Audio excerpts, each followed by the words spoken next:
For those listening to this after the fact, this is the 100,000 subscriber celebration live stream. Woo! Woohoo! Yeah! It's only taken, what, 4 years? 3.5 years? That's good. I don't know if that's good. I know I started in 2017. Alien Covenant was my first review, but I can't remember what the month was. Yeah. Sorry, I haven't read anything in the chat first, yet. I'm about to. I'm opening this stuff's for you. Woohoo! Yeah. So there you go. We got Marcelo here, and we got Dickens here. Yo. Marcelo's been in the recent podcast. Dickens has been in most of the commentary tracks. I feel like if we had Brandon here, then it'd be the assembly, the Avengers assemble of everyone that's been in my videos. Yeah. So, first of all, you need to tell everyone again about the celebration. For those who didn't see the Twitter announcement. Well, the background of the YouTube stream should be it's in big metal blocky text with lens flares. Yeah, but you need to be inclusive for people that cannot see your image. As I said 1 minute ago, we have just broken 100,000 bloody subscribers on YouTube. And I'm just going to... Sorry, I'm just going to tweet this out that we're live. Yeah, I'm trying to see your broadcast. Can I see it live? I should. Well, why do I care? I can hear you. That's enough. Yeah, sorry to everyone in the chat posting. I can see it in the thumbnail, but I haven't clicked on it yet. I'm just about to post some stuff. Always so 80s. Yeah, the numbers in steel, the font. 100,000 bloody subscribers. Yeah, and that's quite an accomplishment after YouTube being so sketchy, with unsubscribing people and stuff. So yeah, the YouTube algorithm has been. I used to think it was like just me, but like I've seen so many of my YouTuber friends, like every single one of their recent videos, they keep addressing the YouTube algorithm. It sucks. And not only movie reviews, podcasts, or whatnot. I mean, I watch videos of guys that review music, women that review anything, and they all have that problem at some point. Yeah. Unless you are a big name in YouTube. Oh wait, the link didn't work on Twitter. Screw it. Delete tweet. All right. Anyone who's on YouTube will find the stream this way. But hello everyone, welcome to the 100,000 subscriber live stream celebration. Again? Woohoo! Yeah! Ow! We're gonna say this every 10 minutes because it gets confusing. As long as beer keeps coming. All right. So cheers everyone who's commented in the chat so far. 100,000. I just want to say I need to research what the process is now to get the play button. I read something it takes 6 weeks for it to be sent here. But do you know other YouTubers that already got theirs, so you can actually ask them that's better? true. Might hit up my friend Godzilla Mendoza. Yeah, that would be quicker. Congrats, man. Gonna get wasted. Not today. We are gonna do some things. Yeah, we're gonna do something else. Hardcore today. What are you planning? After the live stream, me and Dickens will be watching the Snyder Cut. And just like right now, we'll be doing a post discussion podcast. So this will technically be the 4th podcast episode because it's an impromptu stream. But we'll do. None of you have watched anything from that Snyder Cut. No. My other housemate watched it, and I kind of caught bits and pieces. But I had some stuff to do. I had to mow the lawn, do some whip snippering, gotta cook food. So I was easily distracted from the Snyder Cut. But today's the day that we are locking down and watching the entire Vision. Well, I've only just Yeah, you gotten had back to home, so Cook some Cubanos. What was the name of the Yeah, so Cubanos? we'll be Yeah. eating some Cubanos inspired from the movie Chef.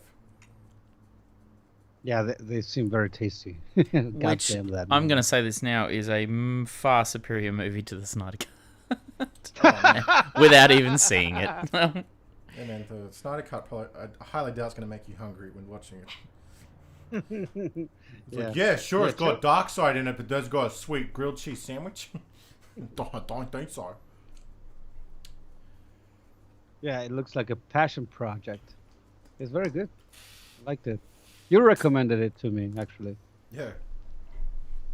Yeah, our friend Jacques kept telling me, it was like, man, you gotta watch Chef. It just makes you so hungry. I'm like, ugh, I don't think I care about a cooking movie. He's like, man, watch it. And then you watch it, and you're like, oh my god. Because it's such a simple, inspiring little story. There's no real conflict. It's just something you just put on. Like, it's literally something like you just binge eat as a movie. Makes you feel But good. it seems personal. Like maybe there was a personal story there. Oh, so yeah, And that's why I told you to watch the Chef show on Netflix, because it's not a continuation of the movie, but it's a cooking show with Jon Favreau and his chef friend that inspired the movie. They like Huh, t- really? they tour around America and they like hang out with famous people and like they cook together. One of my favorite episodes is they go to Robert Rodriguez's house. And he cooks them pizza with his like half his kitchen was sacrificed, and they put in this gigantic like actual pizza cooker. And he like cooks Jon Favreau and this other chef dude like he makes a cauliflower pizza base. And it looks But so good. what's the format of this? Is it like a reality show? Yeah, or it's just a cooking show. they are in character. No, they're not in character. It's just called The Chef Show, but it's like essentially. And they talk about the behind the scenes of making the film. Oh, great! This is actually great. It's like the 100,000 subscriber live stream. We're just talking about the chef. And how much we love Chef, the movie, and the Chef show on Netflix. They're gonna make sweet love. Yeah, I'm sure everyone's boiling to know what say about the Snyder Cut. We're just like, man, I just want to make that grilled cheese sandwich with the sourdough bread. And he's got the 5 different cheeses that he has like a deck of cards in his hands that he just lays on the bread. Because one of the first episodes they get Bill Burr in, and he's just like, oh man, the second I saw Chef, I like had to make that grilled cheese sandwich. Yeah, I remember. Well, anything they cook there, even some pasta, looks so good. And they had to shove Scarlett Johansson somewhere in there. Yeah. I don't know. Everyone wants her in their movies, and you can't blame them. So fuck it. Well, she wasn't But it doing was- anything. Very good. Well, she's friends with Jon Favreau. Well, after all the Avengers movies, of course. But yeah. I remember Isle of Dogs.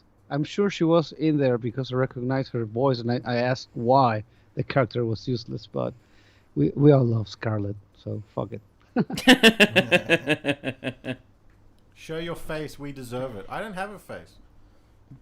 No, I'm looking at it. It's just literally just a mouth. Australia is my face. Oh, did you make any promises? Face reveal for, I don't know, 10 million subscribers or something weird. Yeah, get us to 10 million, then you can see what I look like. Even though my face has been in videos before.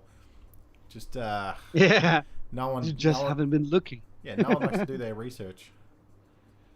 I'll give you a hint. Eric Bana. All you can go buy Lieutenant Jangles. I'm in that film. Yeah. You need to buy it. Spoiler Go alert, get I'm on the poster. Yeah. But not looking anything like I do normally. I was playing a character. What would you be Minus the doing? tattoos. What would you be doing if you hadn't reached this milestone? What, today? Yeah, today? I'd probably be... The plan was always to watch Justice League and eat Cubanos. Yeah, today was the Snyder Cut day that we'd locked down for like 2 weeks now. because like the whole internet's already seen it. But And I've been in Sydney for the last month and a half, so yeah, and I was happy to wait. yeah, I wasn't in a rush. no. But yeah, I didn't know I was going to reach 100,000 subscribers this morning. That was just a happy little surprise. Oh, that was today. Hanging with the Cordz. I just found your link. Okay. All right, everyone, 100,000 subscribers stream. What's your pressing questions? Otherwise, we're just going to keep talking about food. Yeah. Yeah. Or face reveals. Why do always the chat text has the M like in a square, in the orange square? I never got that. Or am I the only one that sees that in every chat? What? What are you seeing? You know, should I send you a print screen? I'm gonna send you one for you to understand what I'm talking about. Where are you sending it to me? Facebook, of course. All right. It's not nudes. Army of Darkness or Evil Dead 2? I have to say Evil Dead 2, but my God, is Army of Darkness such a fun watch. A few weeks ago when I was making my new video, I just wanted to pop on the intro to Army of Darkness to like double check what shots they refilmed for Evil Dead 2, and I just literally just sat through the whole thing. Continue to ruin my sleeping pattern just by watching all of Army of Darkness. I love Army of Darkness. However, I don't know if you two have a certain thing with movies you really love, but it's a movie you really love, but there's just one thing in it that bothers you. Out of like, you're prepared to praise the whole film as a whole, regardless, even if there's like anyone brings up flaws. But there's just that one thing. For me, Terminator 2. There's just one thing that irks me every time is like, why the fuck does the T-1000 drive a bike up the steps? I know it's cool that he drives it out the window and lands on a helicopter. Oh, yeah. But when did he know that he'd have to drive a motorcycle up the steps? Only thing that like, in Army of Darkness is like, I love the whole film. I love how stupid it gets. I love how dumb it gets. How childish. The one thing it's just like irks me is when the Army of Darkness comes out of the grave and Ash falls over and they keep like doing Three Stooges stuff to his face. I'm like, this just goes on for too long. The movie can be as ridiculous as it wants. This one section goes on for too long, where he's like legit doing the Three Stooges, like putting his hand up in front of his eyes, and the skeleton fingers like poke around and they grab his tongue. It's the only thing.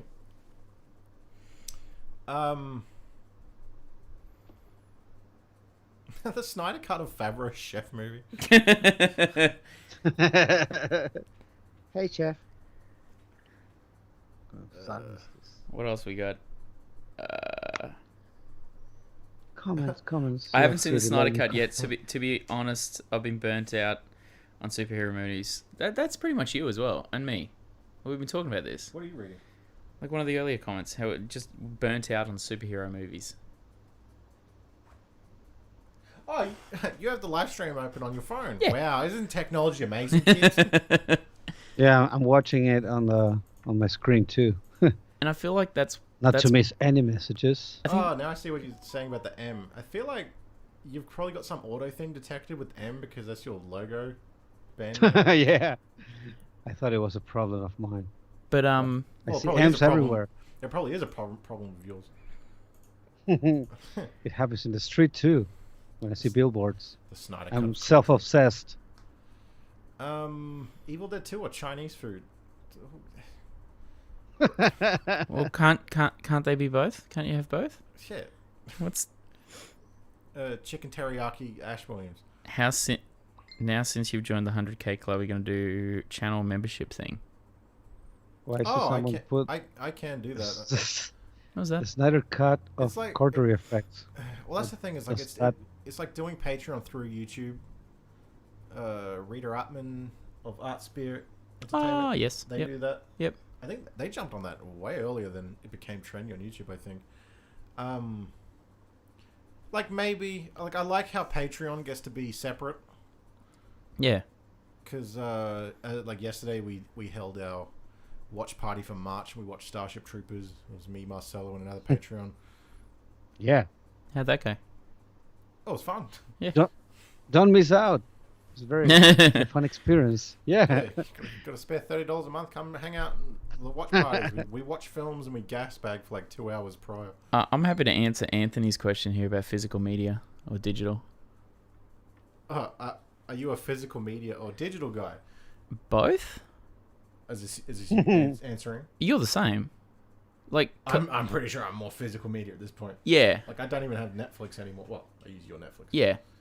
Okay, I'm gonna say this: the convenience of digital is fantastic. Like the fact that you've got between Stan, Disney, well, we got Stan in Australia, but between like Disney and Netflix and Amazon Prime and stuff like this. America has stars. Yeah, you've got access to like so much content, and if you just want to watch something, it's you can literally look for it and without having to kind of like go through, oh, I don't have that movie, I really want to watch that, I haven't seen that for ages, and then going and finding it and buying it, or finding someone who has it and borrowing it. Yeah. But I will say, like, I'm still a physical media guy. I buy Blu-rays all the time. You buy Blu-rays like every couple of days. Yeah, so I've become more. I've become like a Blu-ray collector over the past year and a half, you could say. Like taking it seriously. Yeah, but there's just something about having a physical thing in your hand. The other thing is, if your internet goes down, physical media is great because it's just there and you just put it on and watch whatever you want. The quality's better. Audio's always better. You don't depend on the internet. No. That being said, it's one of those things where when you become a collector of something, once you start dabbling and going, "Oh, this is fun," owning movies I like, but then out of nowhere you start getting hit with fucking expensive holy grails, and it's like, ugh. For the longest time, mine was Hellraiser 3. Where I'm like, Umbrella is the distribution company in Australia that mostly does horror films, but like they do like indie stuff as well. And it's like they have Hellraiser 1 and 2 on the shelves. You can buy, and you can only buy 3 in a pack. Like weird. But at some point, I don't know when. Oh yeah, because it doesn't. But you go on the website and it says it has Hellraiser 3 on Blu-ray, but it's out of stock. But then there was no secondhand copy on eBay or anywhere local. And so it just got to the point where, like, was this released ever? But then I sniffed out 1 3-pack on eBay for like $100. I was like, ugh. So I ended up just getting the Arrow release of Hellraiser 3, which I hate because then that infuriates my OCD where I just wanted the Umbrella collection. But yeah, man, I'm all for physical media now. And it sucks because DVD got everything. Everything went to DVD. Where Blu-ray is kind of in this weird pocket where it had a little bit of a shelf life and then streaming took over. But now there are things that are available on streaming but you cannot get on Blu-ray. One of the biggest tragedies is Freddy Got Fingered. Or like... Because that was Fox and now Disney own it. And it's like, is Disney ever going to release South Park. Like the South Park movie. How long did it take for you to find a copy of that? Yeah, well, it's an American copy, but it's region free. Yeah. But it's just like... But Blu-ray? Yeah. Oh, yeah. Like it doesn't exist in Australia here. Like it does not exist in Australia. Like Major Pain doesn't exist here. Small No. Soldiers doesn't exist. Spawn doesn't exist here on Blu-ray. Yeah, Australia's... with Major Pain. No one can... No, it's like Australia just kind of got forgotten. Yeah. But when it comes to movies, it makes sense to have that physical format still. I mean, I'm a big collector of music still to this day. I like the physical format. I buy digital stuff anyway, but usually when I buy CDs and I didn't download them first, I just rip them in MP3 or whatever, and then I never listen to the CD. Vinyls are a different thing, but I still collect everything physical. Maybe I'm an old school guy, and yeah, but it makes sense. To me, it makes more sense when it comes to movies, and the digital, the streaming services are kind of a backup or an alternative, but still, it's a good thing to own whatever you have in a physical format. I mean, it's a weird mixture of things, like for customers. Yeah, That's it's my take like on the subject. But like Dan, I like collecting, and I like actually having it there in my hands and being able to sort of like, look at the artwork and everything else, and that's why I buy vinyl, for the exact same reason. Yeah, It's box like, sets and stuff. It's very cool to have, like, to be in parallel watching the movie and, I don't know, seeing artwork and stuff, the design of a package and all that thing. All those things are very interesting. If you are actually, it's for collectors now. Some people don't care about even owning anything. It's there. Oh, they removed this movie from Netflix. Well, I already saw it, and that's it. Yeah. But you want to own a collection at some point.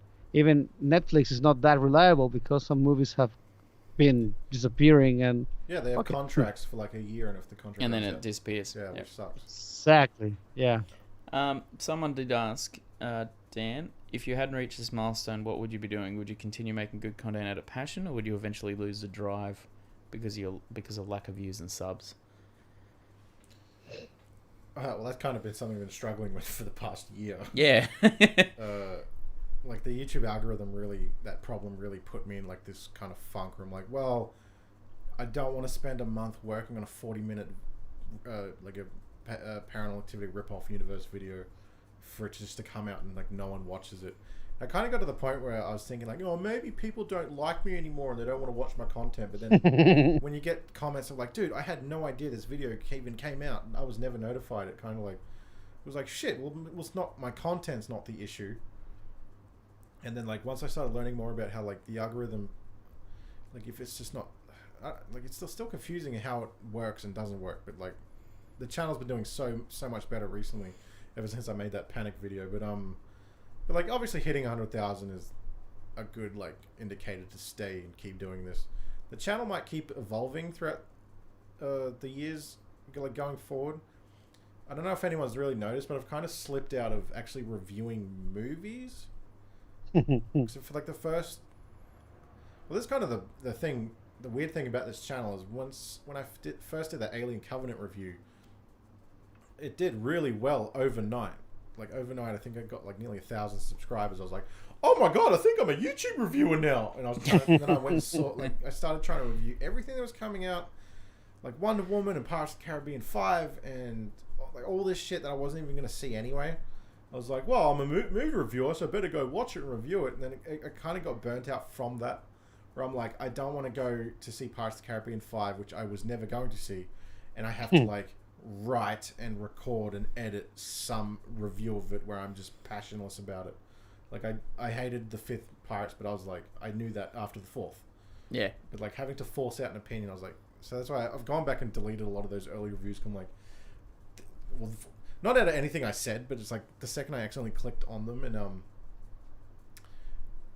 and I heard how garbage the audio quality and like how like my unenthusiastic voice was like, I don't want that being seen. Yeah. Oh, Ron, it's cause your folks on Pirates of the Caribbean. It was okay. It was some things that I liked, some things I didn't. Like, this part was interesting, that part wasn't. Yeah. No desire whatsoever. Reservoir Dogs. Remember the radio? The radio commenter, I don't know the name of the guy. Yeah, so I can see Tristan writes comment. Do you have any plans for more Rip-Off Universe vids? I know it disappeared into the depths of YouTube, but I love them. Yes, I'm still completing that Marvel phase plan of all the Rip-Off Universe videos, but the last one that came out, since it didn't do well, it kind of like really burnt me out from it, and that's why I've been making all these like shorter videos since, which is like actually boosted the channel, as you can see. Yeah, you watched 3 of those movies in like the space of four in the space of like a day or 2. Yeah, like we watched all the Paranormal Entity movies, and I can't even remember the last 2 because I didn't review them. But like, yeah, the Rip-Off Universe videos are so fun, and that's this thing is I don't want to be a YouTuber. I see myself as a content creator. So like YouTubers to me, like they have to make a video once a day, and they have to like stay on things that are current and topical. Where like I would rather spend a month. You were reviewing a movie from 6 years ago that ripped off Paranormal Activity that no one is ever gonna watch, and no one has watched. Yeah, making a 30-minute review of a movie that was just a rip-off. When anyone else that reviews it going like, yeah, it's obviously a rip-off, Paranormal Activity is kind of there's like some things are interesting, but overall it's pretty boring. Here I come going, are you all missing the rape overtones in this movie? Like the incest? Did that just skip over everyone's brain? But no, I definitely want to get back to the Rip-Off Universe videos because they're so fun to make because there's no template. Like, both Paranormal Activity Rip-Off videos felt so different to each other. Where the first one had like... Because like once you watch one of those movies on Tubi, it'll have all these joke inspirations that come out of it. But then you watch the second one and it's just... all these brand new jokes come out of just that. Yeah. Like how in the first one I kept putting in the Pornhub, the kid playing the Pornhub thing on drums. Every time there's like an incest overtone, I play that. But then you get to the second one, and the fact that it's based on John Wayne Gacy, that every time a fucking thing gets knocked over or a door slams, I get to go, and then all of a sudden John Wayne Gacy shuts the door. You get to say that it's like the actual serial killer that's doing it. It's like, why would John Wayne Gacy knock this photo off the wall when they're like not even focused on it? But yeah, definitely the Rip-Off Universe are definitely gonna have a return soon. I kind of had a little boom with the Terminator videos, and I have 2 more Terminator videos to make, and I think I'm done with that for a while. And obviously I have to make part 2 of the Evil Dead theory video, which is good as to why I split it in 2, because the consensus is everyone wants more frequent, shorter videos. And so now I've been getting to this thing where while working on a video, I'll realize that I've kind of said enough of like one specific point within 10 minutes, and then I'm like, fuck it, I'll just split it into 2, and then the part 2 can be a different angle. So that's why the Terminator, the first one, is all about like how they ruined Schwarzenegger's character all throughout the Terminator franchise. But the second part got to be about, all right, let's go back to the beginning of Schwarzenegger's Terminator character, and let's just see what the bookend is of that, of how like it's just like it's not even the same. It's like he's now been dragged through so much dirt that now it's just borderline unrecognizable of what it was meant to be. Like now he's this family man with a puppy, where the whole gimmick of the Terminator was he was this killing machine, and they retconned it too much. The thing about this Evil Dead second part is, part 1 is what my theory is, and then part 2 is how the TV show kind of backs up my theory. But not in a, there's more information. It's kind of like an interesting, like a second in, where the first one's all about how it explains Evil Dead 2, but the show was kind of like how Evil tried to do it again. With someone already called it. They were like, are you gonna talk about how Ash was in the mental asylum? It's like, yeah, in season 2. Sorry, we got a super chat before, but did they say anything? Thank you, Kobe Otovic? Colby Otovic. By the way, I'm Australian and I'm white, which means I have some insensitivity towards pronunciations. If I do butcher your name, I am sorry. In other words, we don't know how to pronounce your name. So. Yeah. It's like, my name's Daniel. Your name's Andrew. Marcelo's name is Marcelo Oliveira or whatever the fuck. See, we butchered your name there, Marcelo. See, I'm culturally insensitive. I don't know any better. I'm foreign to you. Never. What I was going to say about you reviewing, the Tubi universe or whatever you want to call it, that series. The Tubi universe. That's in a awesome. Way, you provide, Tubiverse. You provide a service because I cannot watch those movies. I mean, I'm not trying to be like, oh, I'm all about high art, so fuck those movies. I mean, I like every tacky movie once in a while, but sometimes I just cannot watch all of those. And you watch the Mandy the Doll and all this stuff. It was fun to see a review and actually get a scheme of the whole thing, on the summary. But I couldn't watch those movies. But your reviews are more fun and it takes less time. I enjoy watching low budget independent movies that are on Tubi because it's like since I'm kind of at that level anyway. Like I've never made a movie with a gigantic budget, but like everything I've made has been like Lieutenant Jangles was made for 10 grand, but that whole movie is fucking nothing but favors and creativity overload where we couldn't spend the money on things.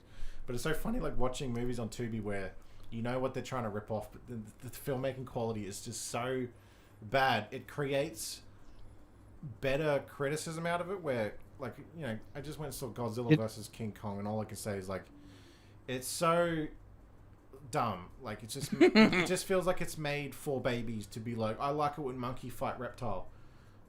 But the thing is, that's got this 100 gazillion shit zillion billion dillion dollar budget where everything just looks flash and professional. But there's this thing that just bores me to tears for the, like, I don't even when they're fighting, it's like, it just looks like a cartoon. But I can watch Paranormal Entity 2 and be like, oh my god, what were they thinking? Where I get more enjoyment out of watching stuff on Tubi, I think, is my overall point. Can I just bring up, in saying that, we have found possibly one of the best films oh my god on Tubi. Yeah. That just we would never have come across ever. Yeah, this is the thing. It's like Tubi is like for every 100 trash movies, you get this one diamond in the rough. It's like, why aren't you bigger? Be My Cat. Be My Cat. Yeah, a film for Anne. Everyone should go watch this on Tubi. Get Tubi. It's free. Yep. You don't have to pay for shit. You just have to sit through an ad or two through a movie. But like, everyone should get on Tubi and watch Be My Cat, a film for Anne. Do not read shit. No. Go in as blind as possible, which is what we did. Yep. And it fucking destroyed us because it's like... We didn't talk after it. We didn't really discuss it. We just kind of... We all went our separate ways for the rest of the day. It might be the greatest horror film in the past 10 years. 100%. Of just how... broke us. Like, it's because it's found footage, but I don't even want to say that because it's not found footage where it's like, hey, we turned on a camera one day, we're gonna make a documentary. No, it's specifically. It's like this one creep is making his own vlogs for Anne Hathaway. I don't want to say anything more. No, you just need to watch it and just bear through it. Oh, I just saw Tristan right again. For some reason, I'm only gravitating to your comments. I watch a lot of content creators like Patrick Willems, Rob Ager, you, etc. What gives you the inspiration for the videos? You and your mates watch something and shoot the shit, or do you just have a bunch of ideas backburned? I think the reason why I read your comments is because you said I'm Rob Ager. Rob Ager is one of my favorite YouTubers, content creators. He like does these really deep dive like analyzations of movies. Where if you pop on one, you might sit there and be like, oh, a lot of these are like just reaching. But the fun about his videos is he literally like just analyzes every single detail, and some things he brings up that you didn't even think about. One of the things he brought up, he did a Clockwork Orange video, and he essentially points out that Alex was just lying the whole movie. The Ludovico treatment didn't do shit. He was just lying. Because, you know, after the treatment where every time... He switches back after he gets beaten up. Every time they show violence to him and he burps, and you think like, oh, that's what the treatment did to him. He points out at the start of the film when Alex is arrested after killing that lady with the cats, that cop's like roughhousing him and Alex burps in his face, and it sets up that Alex can burp on command. Oh. And so like every time they do the violence thing to him throughout the movie, he burps. You think it's the treatment, but it's like, no, he's like doing that to like trick people. Yeah. And that's why I can't watch that movie the same anymore. It's like when he goes to the writer's house and he knows the writer is the one who he tortured the wife at the start. Yeah. And like he is in the bathtub happily singing in the rain. He's even like he hits the water in the same beats that he kicks the old man at the start when he's like in the bathtub. And it's just like, yeah, how is he not just vomiting that entire time if the Ludovico treatment worked? But that. I know. Everyone go watch Rob Ager's video on Clockwork Orange, and all of his stuff on The Shining is great. His video about The Thing revitalized my love for that movie, where he has a theory about the ending. So I feel like I should get back to that question. I didn't answer. I went on a Rob Ager tangent. What gives you the inspiration for the videos? I feel like you kind of see it when like, obviously the first 2 years of being a YouTuber is like I just made movie reviews, so like whatever came out I'd make a video on it. If I was really passionate about it, then it was probably a better video for it. Like I think my Transformers 5 review was probably one of my stronger earlier videos, just because I had so much fucking rage to like voice. Like Alien Covenant, clearly I had a frustration with the Alien franchise had gone, and how Alien Covenant Prometheus has made that worse. Yep. But there was just some things I tried to review where I'm like, eh. Then I tried to keep it fun by introducing like spooky specials and a very merry Doomsmas. Like, what if we have a Doom-themed Christmas special once a year? They kind of didn't do well, although I love doing the spooky specials. That's always a fun, creative little adventure. It's not fun. We have to sit and watch them. Well, it's fun for me when I edit and I get to do the visual effects. And I get to like make like the fake stage. Watching these pieces of shit. Like Slender Man was so bad. And obviously the Rip-Off universe was like probably the latest thing that revitalized my interest in being a YouTuber. Whereas like the second you introduced me to Tubi, oh yeah, like the second you were like, whoops, you plugged in the Roku and you're like, oh, it's got Tubi on here. I'm like, what's that? And you're like, it's a streaming service that has like all this low budget crap on it, like all the Asylum films. It's like this demon possessed me. Or like, it's like all the videos I can now make. It's like I can review everything from the Asylum. I can do like this and that. I can review Conjuring rip-offs. Oh my god! And then like I think in that moment, the Conjuring rip-off universe video was born right there. I'm like, what if I take a rip-off of the Conjuring and Annabelle and La Llorona and what was the other one? Fucking The Nun. The Nun. Of course, The Nun. And like, yeah, obviously, when I got to the second part of that, I was just like, man, I can do Paranormal Activity, I can do Ouija, I can do The Exorcist. So I think the rip-off universes were the recent example of when I come up with something new and fresh to do with the channel that like makes me go in that direction.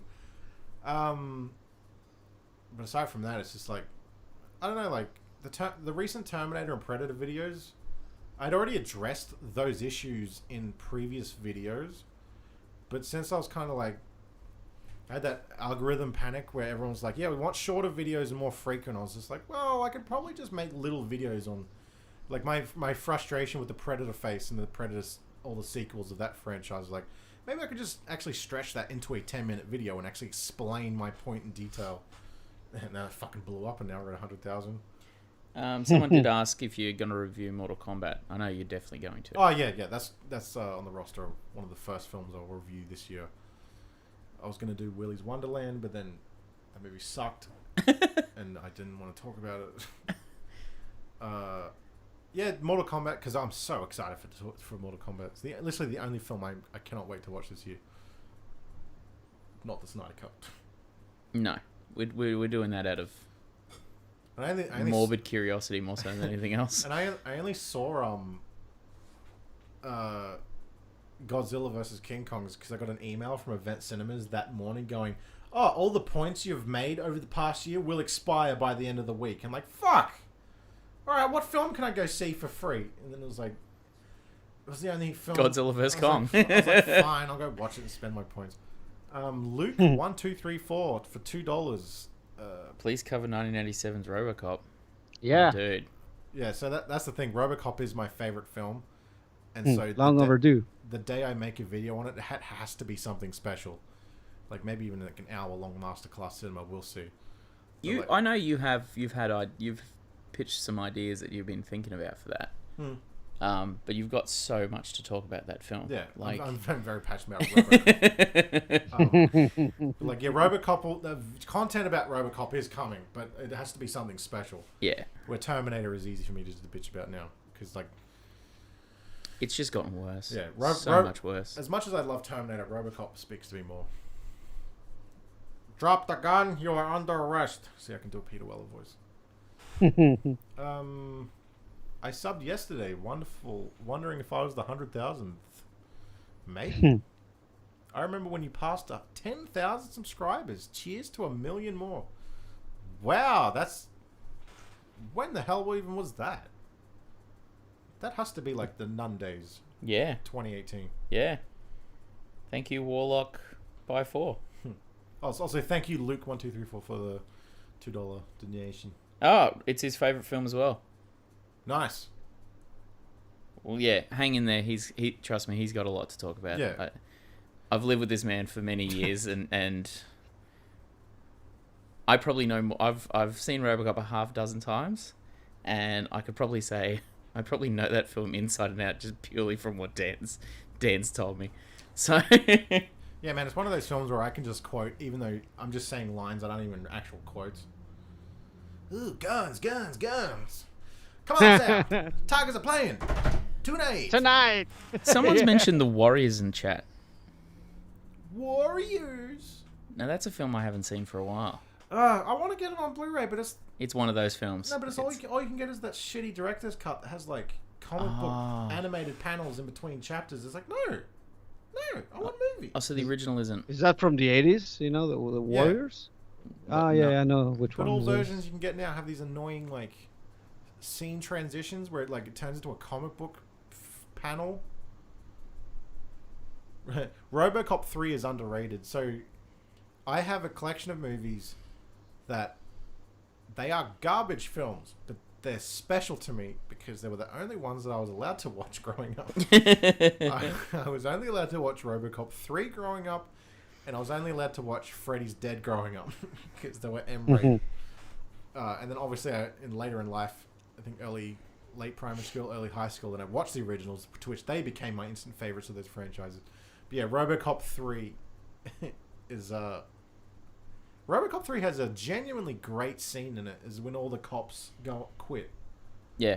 Because the new military organization wants to like force people out of their houses so they can rebuild Delta City on top of Detroit, and they're like, yeah, this is no work for a cop, and then like they give the chief shit and he quits. But then like one by one all the other cops start quitting. The badges, right? Yeah. Yeah, I remember that scene. Genuinely. Sadly, they didn't have enough budget to make a street fight, like a war street fight. Oh, yeah. Yeah, it was like a bunch of 50 people just trying to act like this massive war. And I remember that when I watched The Dark Knight Rises, when you actually saw like this war like between 1,000 cops. extras in the street. Yeah, this one was like a neighborhood RoboCop 3, fight. They had a jetpack. They had a special gun arm.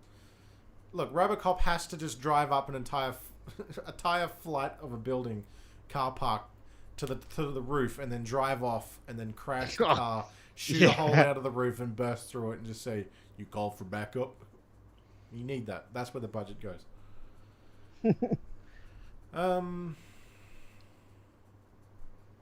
What else we got? Yeah, sorry, the comments are getting like they're flushing past as we're like discussing other stuff. If you would like to like just donate a super chat of just even a dollar, it'll probably guarantee us to read your question. I'm trying to keep up with it. It's like someone said thoughts on the Suicide Squad trailer. Yeah, so I'm excited. James Gunn's, such a fun, creative filmmaker. I'm optimistic. Well, I don't know. Sorry, Puzzled Pelican, $5. Congrats on the 1,000K. Cheers, mate. Come on, Pelican. Pelican, yeah. I was thinking the same shit. Yeah. One of my favorite films is Scarface. I don't know if, I want to make a masterclass cinema on Scarface one day. I just don't know what my in is. Because sometimes there's movies I fucking love, but if I were to do a masterclass cinema, I don't really have anything to say that's worth making a whole video. But Scarface, I ain't seen the Snyder Cut yet, but I'm just going to say it right now. Scarface is a better film. Everyone says that about the Snyder Cut. Tristan Wright, do you ever get an idea that but don't know how to even start forming the video, or have you ever gotten halfway through a video and realized it just didn't pan out and didn't release it? You've changed videos halfway through an editing process because like something's... Yeah, sometimes I'll like learn a fact I got wrong, or I'll like re-change a sentence because I realize what I said doesn't actually make sense. I think the only example I can think about starting a video that I didn't finish was in the writing phase, and it was when I saw Spider-Man Homecoming. I like went and saw that by myself, and I got home and I like wrote one page, and I was just like, I feel like I just have nothing to say.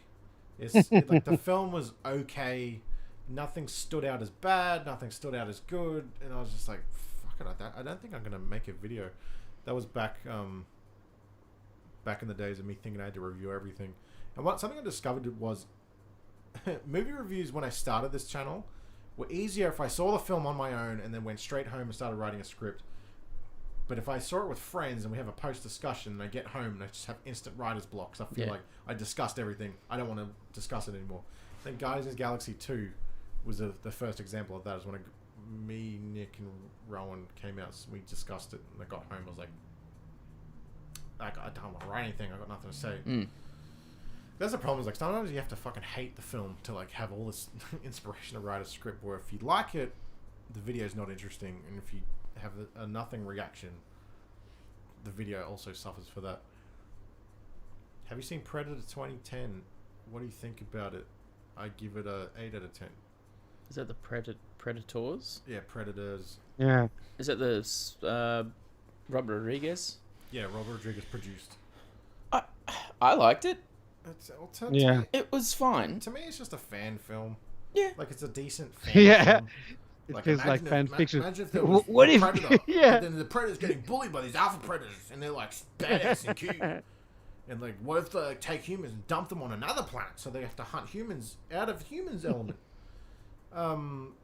Still, I enjoyed it, but I would have removed that 70 shows character guy. Topher Grace. Fucked up everything. Yeah, Topher Grace. Topher Grace. That was his little hot streak of like ruining Venom, and then he like ruined that movie.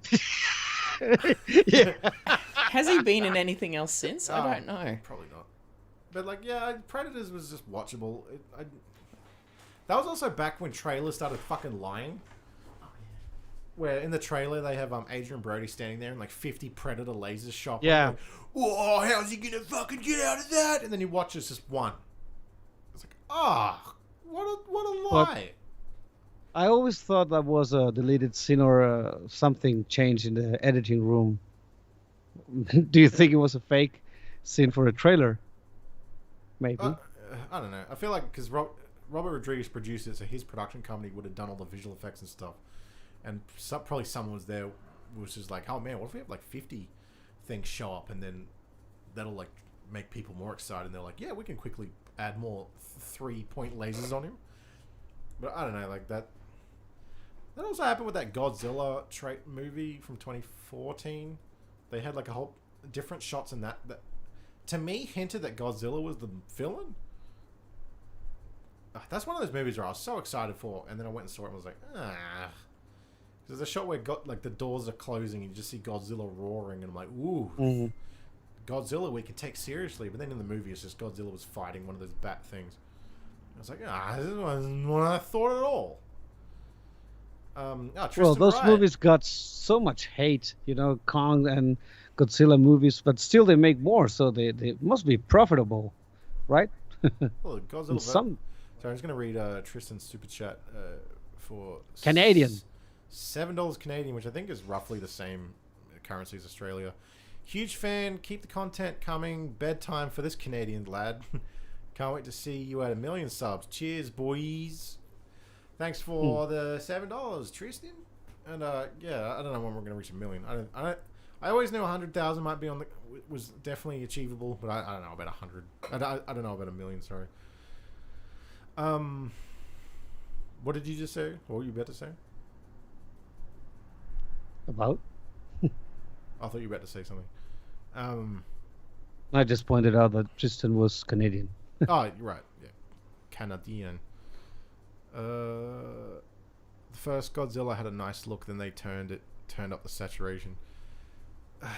See, for me, that first Godzilla was like on the right track, and then they killed Bryan Cranston's character. I was like, and then all that's left is boring. Kick-Ass, who's the bomb expert, and this is boring military, and it's boring. And I was like, oh god, that movie kind of took a shit on itself. And then every movie since has just been like colorful baby nonsense. And I was like, I thought they were gonna do good. And then I saw Shin Godzilla literally a week ago, and I fucking loved it. It's like a Godzilla movie you can take seriously. I was about to watch it today. I didn't have the time, but you recommended it to me, so I said, okay, let's go. But I don't know anything about it, and I'm gonna go blind just to watch it. I mean, so don't spoil it. I'd seen the clips of Godzilla on YouTube and be like, it actually looks decent because they like film real footage and just comp Godzilla into the shot to make it work. which is This is Shin Godzilla. Yeah, where all the new movies. It's just a cartoon. But what country is it from? Japan. It's like Japan. It's an actual Japanese remake. But it kind of but like not guys in costumes. I take it they are trying to do that. It's CGI, but they've kind of made it feel like a guy in a suit. Which I don't know how to. You'll know it when you watch it because they still don't have Godzilla move that crazily. Unlike Godzilla versus King Kong, where fucking Godzilla runs at full speed. Like, I thought you were the size of a twin tower. How can you run fast? But whatever. Yeah. So it's funny when people defend the trailers. Well, it's been time, so Kong had time to grow more or something. They try to explain everything. He had a growth spurt. How big does Kong get? Does he get so big that he just throws off the gravity of the planet? Yeah. What are we talking about? Shin Godzilla. Yeah, Shin Godzilla's great. It's like watching. There's no like dumb Michael Bay characters to like go, whoa, what's going on? Yeah, making farts and looking at women bending over. It's a lot of beer. It's like the Japanese government trying to contain this fucking problem, and like. It's just the prime minister's freaking out. It's like, how do we like control the citizens? How do we like? We don't know. We can't even figure out what Godzilla is. Also, the Godzilla in that has this like. First of all, it's like anime where Godzilla has forms, which I love. He has like a tadpole fish form. Weird wormy thing. Yep. Yeah, this thing that like crawls on land and like it has googly eyes because it's still like in its infant stage, and then like stands upright and kind of morphs more into Godzilla, and then like goes away for a bit and then comes back fully like evolved. And its body is like body horror. It's like really gross and The Thing-esque, where it's not just a reptilian monster. It's kind of like you don't even know what it is. It's just this evolving thing. But one of the things they bring up Ion is... 2 Flux mentioned the googly eyes too. One of the things that gets brought up, they bring up in the thing is just like, oh yeah, this lizard is basically a giant walking nuclear reactor. Yeah. And it's just like everywhere he goes in the city is effectively just becomes uninhabitable because it's just like... Yeah, they have to check like how much radiation is going to be pumped out from him. Yeah. But then you look at Godzilla, King of the Monsters, and when Ken Watanabe kills himself with the bomb to wake up Godzilla or whatever, he comes out of the ocean and like lets out his big atomic breath into the sky, and everyone's looking at it at wonderment like, oh, what a beautiful glow. It's like, why aren't you all dying of cancer instantly? It's an atomic breath. How are you all not just getting radiation burns and disintegrating? And then Shin Godzilla, like, yeah, that's fully addressed. It's like everywhere Godzilla goes, radiation poisons everything. So like, also spoiler alert for Shin Godzilla, but it's so funny that this has to be a spoiler when you see such a different contrast of film. There's a moment in Shin Godzilla where it starts pushing to the point where they're like, should we drop a nuke on Shin Godzilla? And everyone in the room collectively, like, they all just shudder and be like, we cannot drop a nuke on Japan. Yeah. We like, that destroyed them in World War II. And, like, the cultural insensitivity of doing that just to fight this monster. And you feel they're all of them going, like, we do not want to drop a nuke on Japan. That is so bad. In the new movies, it's like, they'll just nuke everything and then everyone will be fine.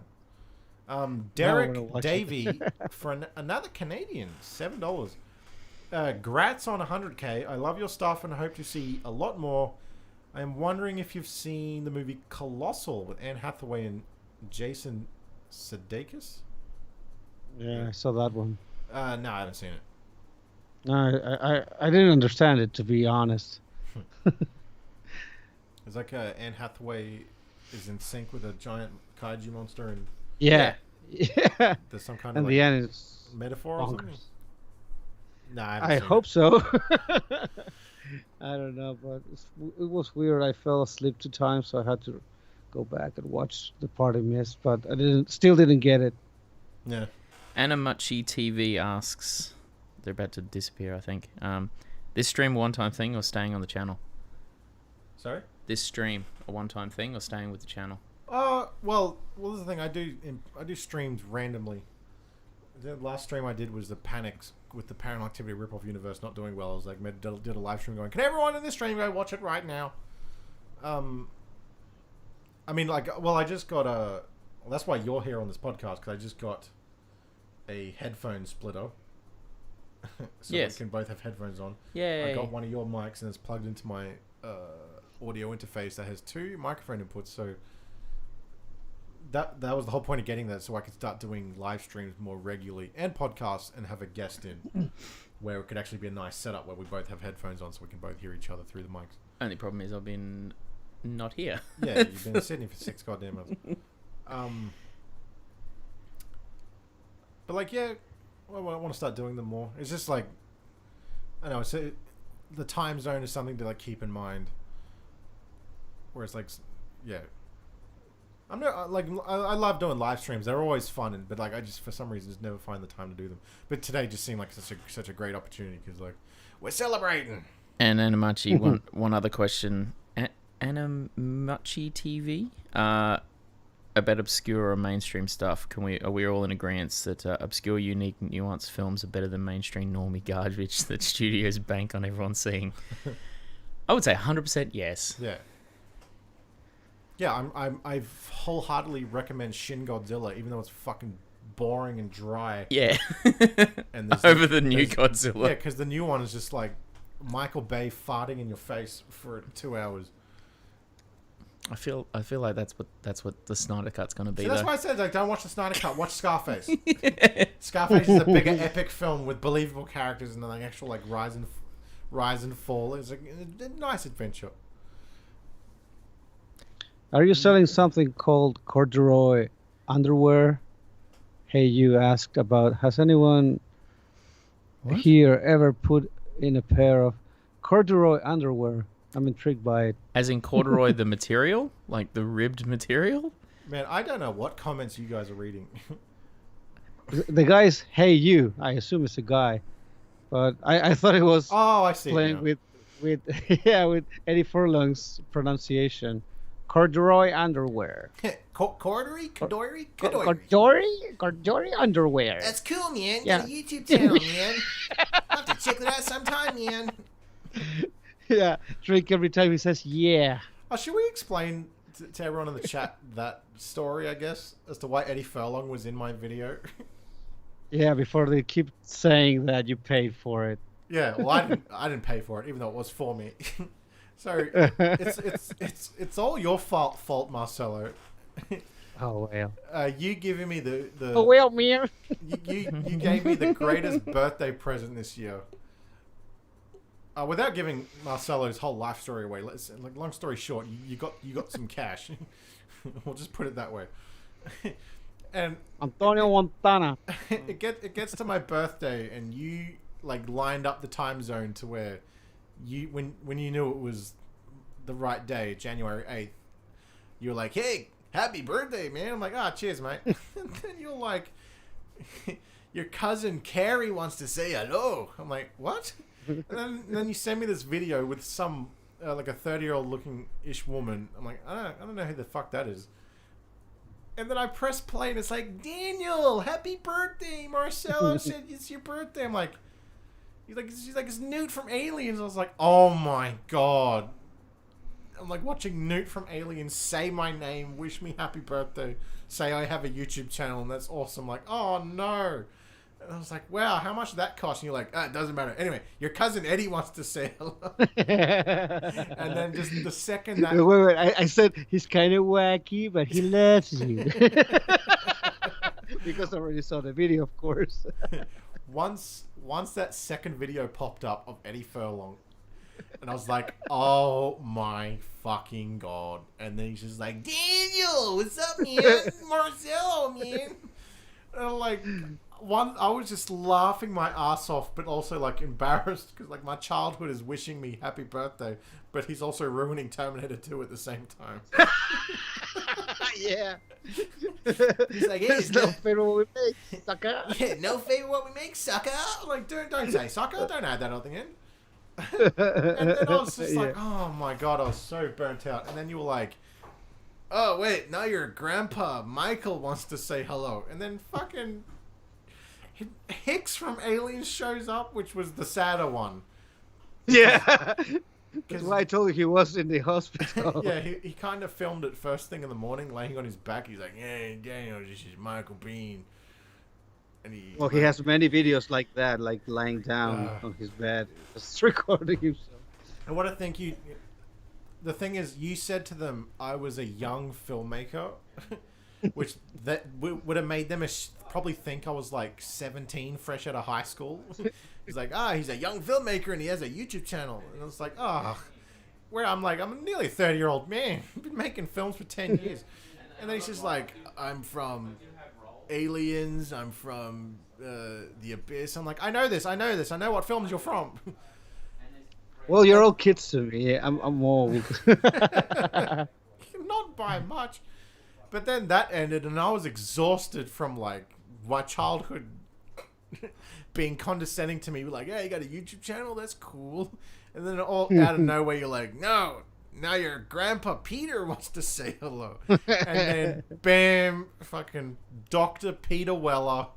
Daniel, this is Dr. Peter Weller. And yes, that's a real doctor. I got a PhD. That's not fake. I'm like, oh, no. And then he's just like, he's like, I'm on the film studios. We're filming Hawaii Five-0 and Magnum P.I. I directed Magnum P.I. in the 80s. I directed Magnum P.I. now. And he's like so spry and energetic. And the irony is, he looks old. He's the oldest. Shit. Yeah, he looks like one testicle. Like that's how burnt his face is. But he was That's the not most nice to say about Dr. Peter Weller. I love this man. My compliment is he was the most energetic out of all three of them. Yeah. He was like, he took no shit and he was on his film studios. He was fucking directing. That was such an exhausting He took it very birthday. seriously. He took it very seriously because he was telling you, well, there's the bands here, and suddenly the band starts backing up. He's like, shut that van up. The van's making too much noise. I'm trying to talk to Daniel. Yeah. So the funny thing is he was the only one wearing a mask because he was in the studio, so you couldn't tell right away. I mean, Grandpa Pete did a big epic reveal. He's like, just to show you my face, that it's actually me. And he pulls it off. Yeah. Yeah, that was insane. That was such a great, embarrassing birthday. And because since you said I'm young and I'm a filmmaker with a YouTube channel, they're all talking to me like I'm a child. And he's like, stick to it, make movies. You're gonna make it one day. Just never drop it. He's like, I believe in you. He's like, oh no, I'm letting Peter Weller down by not being a famous filmmaker. I should have added in the request. Well, he's a young filmmaker that likes Teenage Mutant Ninja Turtles and Power Rangers. It's like, well, that would make you sound young, but that's also old if you with both of those franchises from their beginnings. Maybe you like the new movies. No. Yeah, everything is being rehashed. So now kids nowadays could be fans of that. Even He-Man, I think, has been rebooted like 3 times. You know, it's a prime example of like our Godzilla talk is to anyone that'd be like, oh man, the new fucking Teenage Mutant Ninja Turtle movies are sick with a CGI and like they can do like crazy explosion shit. I'd still be like, man, the 1990s movie is perfection. You're never getting better than that. Ugh. Well, that feels like live action. Well, it's an indie film, but it just feels like an actual indie film by today's standards. Like that movie is so small in scope, but like what they really nail is the characters and the stunts and the animatronics. Yeah, and you have to rely on acting, and that's a good thing about movies, which CGI has acting like body acting with the sensors and all that crap, but you have to match, on-set stuff like the animatronics and the actors doing martial arts in those costumes. Yeah, that was a piece of jewelry. Yeah, I remember it was fun, that scene when they're trashing April's apartment, and suddenly the floor starts like cracking, and suddenly they all fall. Yeah, it looks now in the new movies you can have Leonardo just jump all over April O'Neil's head like a superhero flying, and then when he lands on the brick, it crumbles and explodes under his feet, but it doesn't shatter all the brick. Yeah, because CGI. Yes, that's the thing. You can see buildings being torn apart, but you don't see the weight. Well, you all know it's digital. Back then, that scene I just described, they actually threw everyone down the floor, like everything collapsed. It was fun. dust and everything. You know, it's such a weird contrast is you go from the 1990s Ninja Turtles movie where the whole showdown is, well, yeah, that was weird, eh?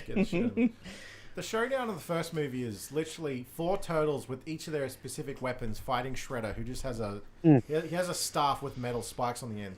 But it's literally just a demonstration of Shredder is better at martial arts than them because they're so young and incompetent and they kind of like still need Splinter's help. Then you cut to the new one. It's like, yeah, but what if Shredder had a fucking robot Transformers outfit that shoots out 50 machetes out of his wrist but then magnetizes back into his hand? It's like, there's too much of one shit. What was that? Are you choking right now? No, it's like because all blockbusters now it's just nothing but sugar. There's no meal anymore. There's no steak. It's like Godzilla versus King Kong. It's just all fucking sugar. Nothing grounded. Well, that's my mindset now. When I haven't disliked any of those movies, but I acknowledge the dumb decisions. But still, I just go, okay, give me sugar. Yeah, Cole Rogers just said, because CGI makes things faster. That's exactly what the problem is. It's like the fights at the end of Godzilla versus King Kong, there's just no gravity anymore. Like, they're doing WWE shit. Like, head slamming each other into buildings, but just as if they're just 20 feet tall. But then you watch Shin Godzilla, and you feel the gravity of everything he does. I'm so bad at reading these comments because I'm trying to get through them. Cole Rogers, because CGI makes things faster. Yeah, we just read that one. Yep. Sleepy Hollow was a good movie. I agree. I saw that when I was a kid. I don't remember anything. Underappreciated horror movies. Anthony, you have a underappreciated horror movies. What I said, Be My Cat. Well, Be My Cat's not underappreciated. It's just not discovered. Yeah. It's just never had a light shown on it. Unappreciated horror films? The Nun? That's pretty underappreciated. Fuck off. So funny whenever, like, how The Nun and The Hereditary had to be a versus. Those movies had to be in combat because they came out the same year. Mama? Yeah, definitely. Mama is fucking fantastic. Well, there's no violence in it, which I think probably would have helped. I'm just trying to think what other movies I've seen recently. Oh, there's nothing like in COVID for a year. There's nothing. Yeah. That But you managed to see Tenet on theaters. That I remember. Oh yeah. They never talk about it. There's nothing to talk about. I wonder why. Yeah, Tenet was.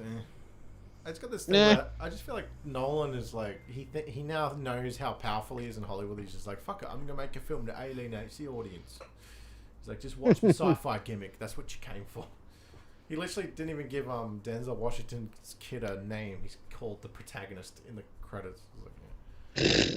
But we just said this in the car, like before, like earlier. We're like, my whole thing is like, if a filmmaker has had a really good early body of work, then they're allowed a pass if their films start dipping in quality.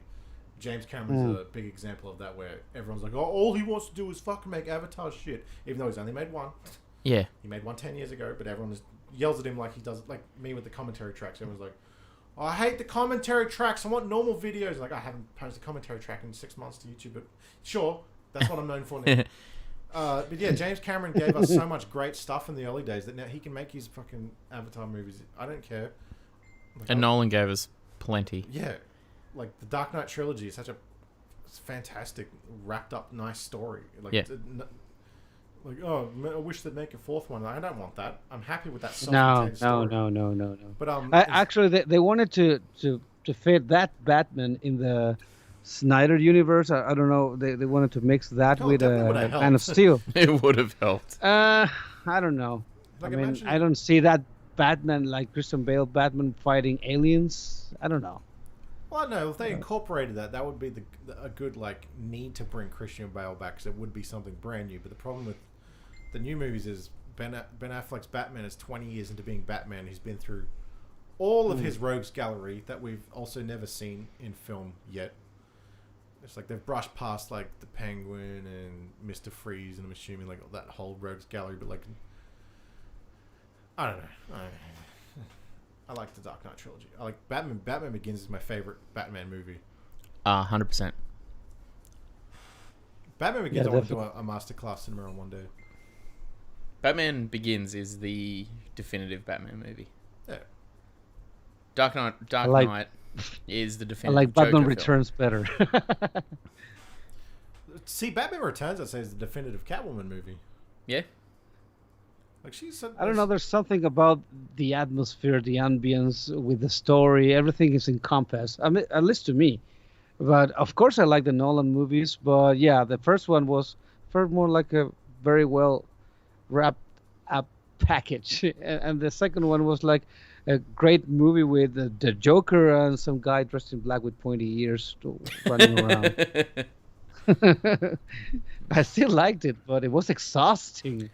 The Batman took a kind of almost like a back seat in Dark Knight.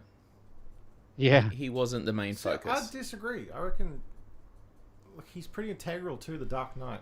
He is, but the whole thing is like watching the Joker trying to make his brain snap.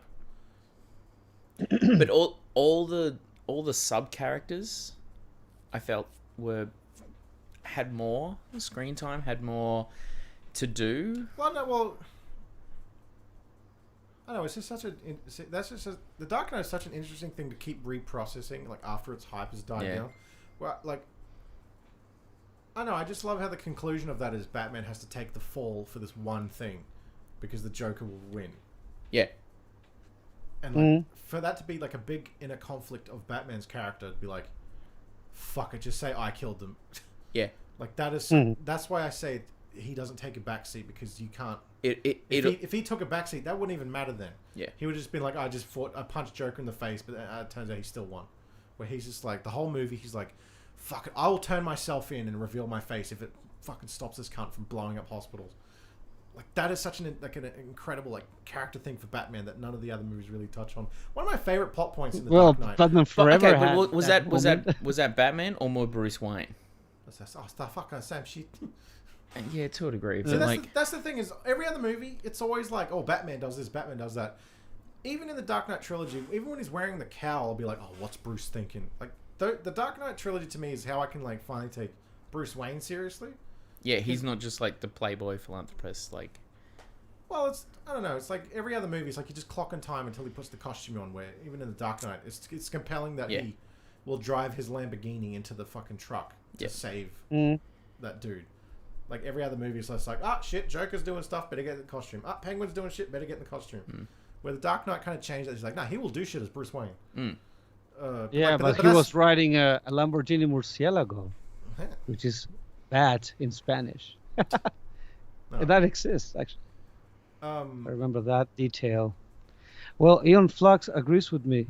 Eon 2 Flux agrees with me about Batman Returns in the comments. It's a terrifying nihilistic I don't know if nightmare. He or she loves it more, but than the other movies. But it's still, someone's giving it credit. The Tim Burton Batman movies are great. They're fine. Yeah, the first one is a parade of a lot of things they wanted to show. I mean, it really was a game changer for comic book movies, and I praise it for it, and I love it, and also have fun memories of it. But I think everything became better in the second one, and that was so frustrating then to have a third one with Joel Schumacher. Oh my god! See, Batman. And he had that scene in the circus that, Harvey, I'm Batman. Remember that? Batman Forever is a good Jim Carrey movie. Which is why that movie is not good. But he's fine in it. Such a mess. For his boom at that time. But I think Batman and Robin sucks. Batman Forever was a foreplay for Batman and Robin, because they said, oh yeah, this is marketable. Yeah, go all out. Make this toy-esque, quote unquote, toyetic movie. Toyetic, yeah. Toyetic is the term of like shit that's just to make like things to sell toys. But see, that's the thing. That's why I say Batman Forever is a good Jim Carrey movies, because he's good in it because Jim Carrey was amazing at that time. Yeah. Batman and Robin has nothing. Everything about it sucks. George Clooney sucks. Even Arnold Schwarzenegger is so fucking bad in it. Yeah. The obvious choice to play Bane, and he's just like, I'm going to play Mr. Freeze, and I'm going to say ice puns because I make puns in movies. My favorite quote from that whole thing is, "What killed the dinosaurs? The Ice Age." The Ice Age. The most basic nothing quote. Like, no shit, the Ice Age killed. No, it was the meteor or whatever. No, and Uma Thurman can be a very good actress. Mr. Freeze, and in this if one, read, they gave her history, shit. The meteorite killed the dinosaurs. Everyone forgets Val Kilmer. Well, see, everyone hates George Clooney, but I reckon George Clooney's actually got a good voice for Batman. Terrible at playing the physicality of Batman. Yeah, but I reckon he's actually got a good voice for a Batman cartoon. It's very deep and like he kind of sounds a lot like Batman voice actor that everyone fucking Kevin Conroy. Yeah. Yeah. Is he Harley? Is he in Harley Quinn or is that someone else? In what? Harley Quinn TV series. As Batman. Who voices? Is it? No, he's not Batman in that, but. the animated movie, the animated. Yeah, the Harley Quinn cartoon, which is fucking fantastic. If no one's seen it, please do yourself a favor and watch this. It's a cartoon. It's fucking incredible. Harley Quinn, the show, has some of the most incredible writing jokes I've ever fucking seen. It's like It's Always Sunny, but a DC. Yeah, show. It's super violent. It's adult. It's unapologetic, but it's so clever. Like just like. Is it one of those animated ones? Yeah, it's the. Did I get you to watch it? The Harley Quinn animated series, the new one, where it's like. I just discovered yesterday about the Suicide Squad movie by James Gunn. So, imagine me knowing anything about the animated one. I was going to answer Cole Rogers' question. What are your first impressions on the Batman being directed by Matt Reeves? I am so burnt out of Batman. I'm burnt out of superhero movies in general. At the beginning of that, the only thing that kept my interest was the fact that it was Matt Reeves. But I think like at this point, I just don't care. I don't care how many times they can now do Batman. I'm kind of just over it. I just want a Dread 2. I just want a fucking Dread 2. Now that Carl Urban's like revitalized his career through The Boys, it's like just make a Dread sequel already. But like I'm sure that his Batman movie will be fine. Nothing really stands out from it to me that makes it like worth another. Batman. Just too much Batman. It's like Spider-Man. There was 3 Batman in one decade. There's Christian Bale. Well, now you have the multiverse shit. Now Robert Pattinson, but then the Spider-Man. There was within a decade there was Tobey Maguire, Andrew Garfield, and then Tom Holland. It's like, man, why did they reboot something that big so quickly? Because of contracts to keep the royalties, the copyright for the movies. Brand recognition. Just same shit with Fantastic Four. That's why they rebooted and then they tried to reboot it again, because if not, they lost everything. The rights to that's so fucking dumb. They even made one in the 90s, I think. Fantastic Four movie. Roger Corman and it was. And they were like. It was never released. It just we did the movie, but we're not gonna release it. Yeah, on paper, fulfilling the contract. On paper, it says you made a Fantastic Four movie, therefore you can maintain the rights for another few years. But what sucks is with that Fantastic Four movie is it would have done well at the time if they released it. What? The first one? The one that made the 90s. If they released it, it's the same quality as the Captain America. No, it's worse. That the one with the Captain America and the bike. The one with J.D. Salinger's son. 90s too. I don't know. I can't watch that Fantastic Four movie, and I reckon if I was a kid, it would have been like The Rocketeer to me, where it would have been fine for a kid. The Rocketeer is a good movie and very good effects, and it looks like a Hollywood big budget movie. I don't know if it had it. It's a comic book movie as well, as far as I know. Someone asked, "Do you have a favorite so bad it's good movie?"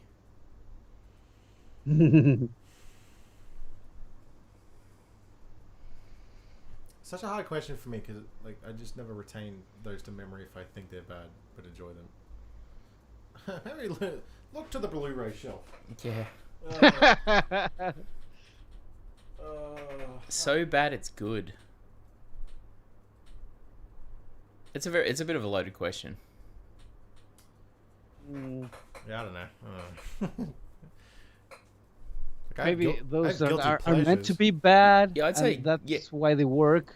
I love Spawn, but Spawn is a very terribly made movie. Yeah. Well, actually, it's fine, but there's visual effects. The first Mortal Kombat. Mortal Kombat Annihilation. Yeah, maybe Annihilation. Yeah. Because I don't hate the first one. Yeah, no.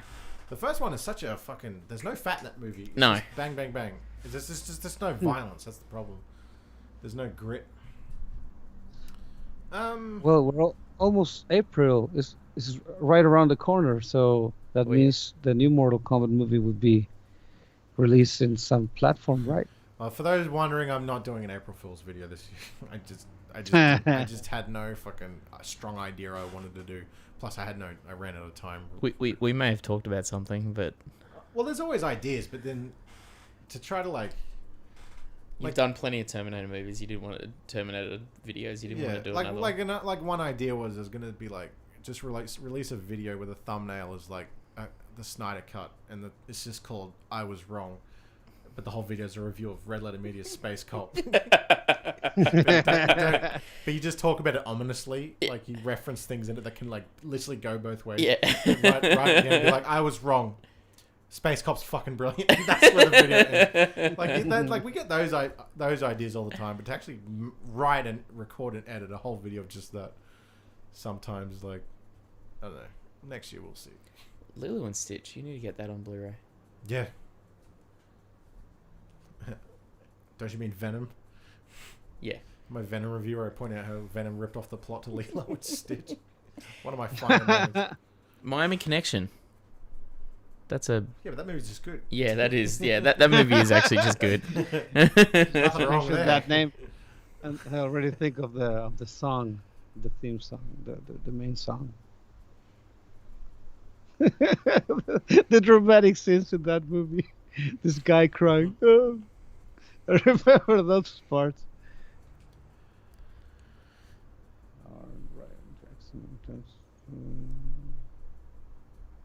Yeah, The Room's too obvious, I reckon. Yeah. For me, it's not good. Not so bad it's good. So bad it's for me, boring. I can only watch The Room in a highlight video. I've sat through it once and I was like, this is not a fun full sit. Mega City 1 TV series. Yeah, that keeps getting brought up, but that thing's dead. That was announced in 2018. So yeah, that's not happening. And if it is, it's not what fans want. I just want a Dredd 2. I was so excited after that film. Oh man, I started researching the Dredd comic book. The things they can do now. The second movie they bring in the Angel Gang, and the third one can be Judge Death, and then it's there's no film because it bombed. Oh, I would love to see Judge Death. Yeah. In some movie. Well, I knew Judge Death from the Batman Judge Dredd crossover. Yeah, actually, it was a very good story. Yeah, I do. So funny if Judge Dredd and Batman were a gay couple, Batman would definitely be the bitch. That comic book plays out is just Dredd goes to Batman's dimension and picks a fight with him just to stop him from being killed by some other Batman villain. He rather than saying oh look out, there's this villain who's gonna kill you, he's just he starts a fight with Batman just to distract him. Oh, thank you, Ion Vortex Productions for the $5.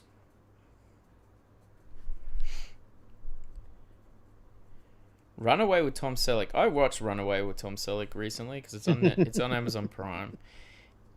I get it. I understand why. It just hasn't dated well.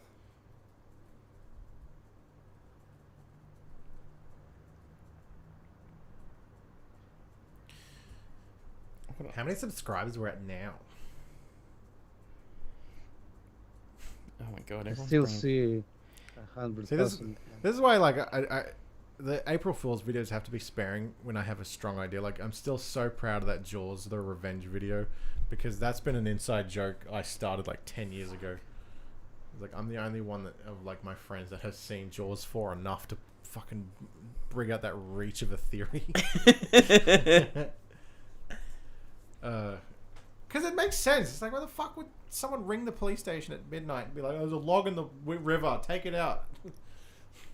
It's a shark rang the police station. I remember when you told me that theory years ago, and I'm just like, you're an idiot. And then I watched that scene, and I'm just like, aha, who's the idiot now? Yeah, he has merit. Turns out Jaws the Revenge is fucking brilliant. Psychological horror film about a demon ghost shark. Hey man, the shark's a metaphor, man. Well, I think the book had something like psychological in the shark. No. He was possessed by some shaman or something in the book. The story of the first movie. So now you get why they didn't use that. Would you want to see any more from the Evil Dead franchise? I was very happy how they ended the TV series. Yeah, I'm just very thankful for the TV series. Oh, 100%. Because it's like, that first episode of the show was like, wow, this is the best thing the fans could ever get. Yeah. Like, something we didn't even know was coming, because there was no news after, like, Army of Darkness, and even they made the remake, and was like, oh, so we're not seeing Ash again? Well, that's the thing. It's still Bruce Campbell, Sam Raimi, and Robert Tapper that produce anything Evil Dead related anyway. So I'll see whatever they make, just because I know it's not a studio going, we've got the Evil Dead rights, better pump out something. So that's why you watch an interview with, I just watched these two kind of recent Q&As with Bruce Campbell, and he says like Sam Raimi handpicked the director of this new movie, some Scottish guy, and he's like, it's a fully updated Evil Dead movie. It's set in the suburbs. It's not set in a cabin in the woods. It's very updated and modern. And he's like, it's called Evil Dead Rise. Well, that's the working title. Yep. And it's like, yeah, cool. It's like set in a cul-de-sac like The Burbs or something. Yeah. Or Poltergeist, but it's the Evil Dead. Like, yeah, that sounds interesting. I'd love to see more Ash, because the thing about Ash is the older he gets, the better he gets. Where it's like everyone, like, my spine rattles when I see fans be like, they don't need to reboot Nightmare on Elm Street, just make another one, get Robert Englund back, do like a Halloween 2018. It's like, I do not want to fucking see Robert Englund as an old man with jowls plus the rubber makeup trying to be scary. They did it for some TV show where they put him in the makeup again for like old time's sake. And it's like, I don't like fat Freddy Krueger. Freddy vs. Jason was the last and best time he could have played Freddy. No more after that. Do not get him back. This is not a fucking Michael Myers situation. Andy Lebusky? Dickens, can you? Andy Labusque? Marcelo? Cheers for the sick content, dude. That's all. I don't know that much French. Yeah, cheers, Andy. That I can get right. Le Biscuit. I don't know. Labasca. If Chins could kill, I'm looking at that book right now. Yeah, I have that book, but I haven't read it yet. Right there. Because I don't read books, but I really wanted to get that book. Is that a thing? If Chins could kill? Yeah, Bruce Campbell's first autobiography. Yeah. I love the name. Oh, he's got the second book, If Chins Could Kill. Yeah. All of his books are chin themed. Valerie, guys, would you want to see new films in the Cloverfield franchise? What Cloverfield franchise? That's just retconning scripts. Yeah. That's not a franchise. The second one is a good one, and it has nothing to do with the until it becomes franchise, a stupid Cloverfield movie at the end. Was that 10 Cloverfield Lane? Yeah, it's that was just like, John Goodman has this bunker and he's got these people trapped down there, but like he says there's poisonous gases or something on the outside. Like what's he truly saying, man? Or is he lying, or does he just want to keep hostages? And she like figures out the smart way to like escape. It's like, yeah, this is an intense movie. And then it's like, oh, and then it's cool when she like throws a Molotov cocktail in the alien's mouth. Yeah. Like, oh, where's this going? It's like where she fights one thing. Ugh. That fucking reshot ending diminishes any metaphor or projection you can make out of the everything before that in the movie. But that's the problem. That's why I hate that. Everything has to be a franchise movie now, because they could have just released that movie of whatever it was originally called, The Cellar. The Cellar. And no one would have seen it, because it would have been too obscure and low budget, and it didn't have a marketed brand name. Because that's the world we're living in now, where everything has to be a franchise, or has to be a reboot of a franchise. Thoughts on June? I'm gonna answer this because I'm a big fan of June, and I just noticed it was there. I'm optimistic of that film purely because of the director. I love everything he's done so far, including Enemy, which I know a lot of people were a bit weird about, but I just don't remember it. Yeah. I remember the spider, but that's it. Everyone remembers the fucking spider. It's like the last frame. I think it's like every time I think of Jake Gyllenhaal now, I just think of Nightcrawler. Like even the Spider-Man. Yeah. Far From Home. Like, he's a Nightcrawler character. He's just pretending to be a supervillain. But yeah, I'm optimistic with June. I believe that the people they've got playing them, who they've cast. Oh, why? Because this movie has every actor in the world in it? Yeah. Every time they're announcing the cast, it's just like, oh, he's in it, they're in it, she's in it. But at the same time, some of them, like, that's how I've always pictured them without even realizing it from, like, the book. It's just like, oh, yeah, no, that's kind of how I pictured if they were ever going to make a proper, like, live action. So I know Denis Villeneuve is, like, worried about it going straight to streaming services because it means it won't make profit and it won't get the sequel it needs. Yeah. The movie's got Zendaya in it. Correct. It's so weird to see Zendaya in big franchise now after watching Euphoria because it's like, oh yeah, she is incredible in that show, and just to see her in a Spider-Man movie, it's like, that must have been a fun holiday for her. Yeah, go to Europe and then pretend to be Spider-Man's useless girlfriend, and then you cut to Euphoria, and she's like, everyone should watch Euphoria. But yes, I'm looking forward to June. I really, really hope. It gets a cinema release here. It probably will. Because that's one I definitely need to see on the big screen. Yeah, Australia has been pretty good with the cinemas and like with dealing with COVID. Hanky banky. I'm so glad I finally got to show that in a video. Like Arnold Schwarzenegger's Japanese commercials, that dating show, and Hercules in New York have been like my favorite things for ages, and I'm so glad I finally got to put those in a video. I've only been in this country now for 5 years. What does it mean, hanky banky? Did you have the version with his actual voice or the dubbed one? Why would you watch it with the dub? That's stupid. No. I saw some Argentinian YouTuber that make a video of the, Hercules in New York, and he showed parts of the dub one. What happened to you?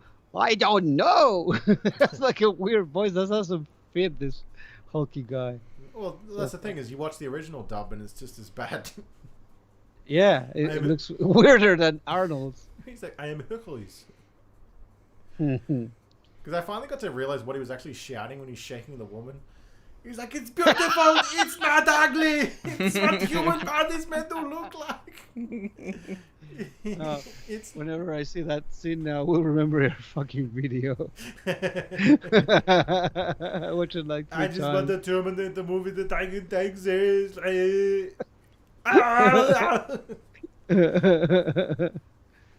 Well, Andy Lebusky, I don't know how to pronounce his. I assume it's French, but maybe I don't know. Dune will be good, I think. I don't know anything about the new Dune. Is it a movie or a series? Movie, based on the book. Yeah, but is it the project Jodorowsky had in mind originally with the H.R. Giger artwork and stuff? No, but if anyone has, if no one's seen it, definitely watch Jodorowsky's Dune, the documentary. Andy has cleared up that he's French. Have we gotten your last name right at all? I'm gonna say no. Yeah, probably not. I would not ask what your gender is anymore. It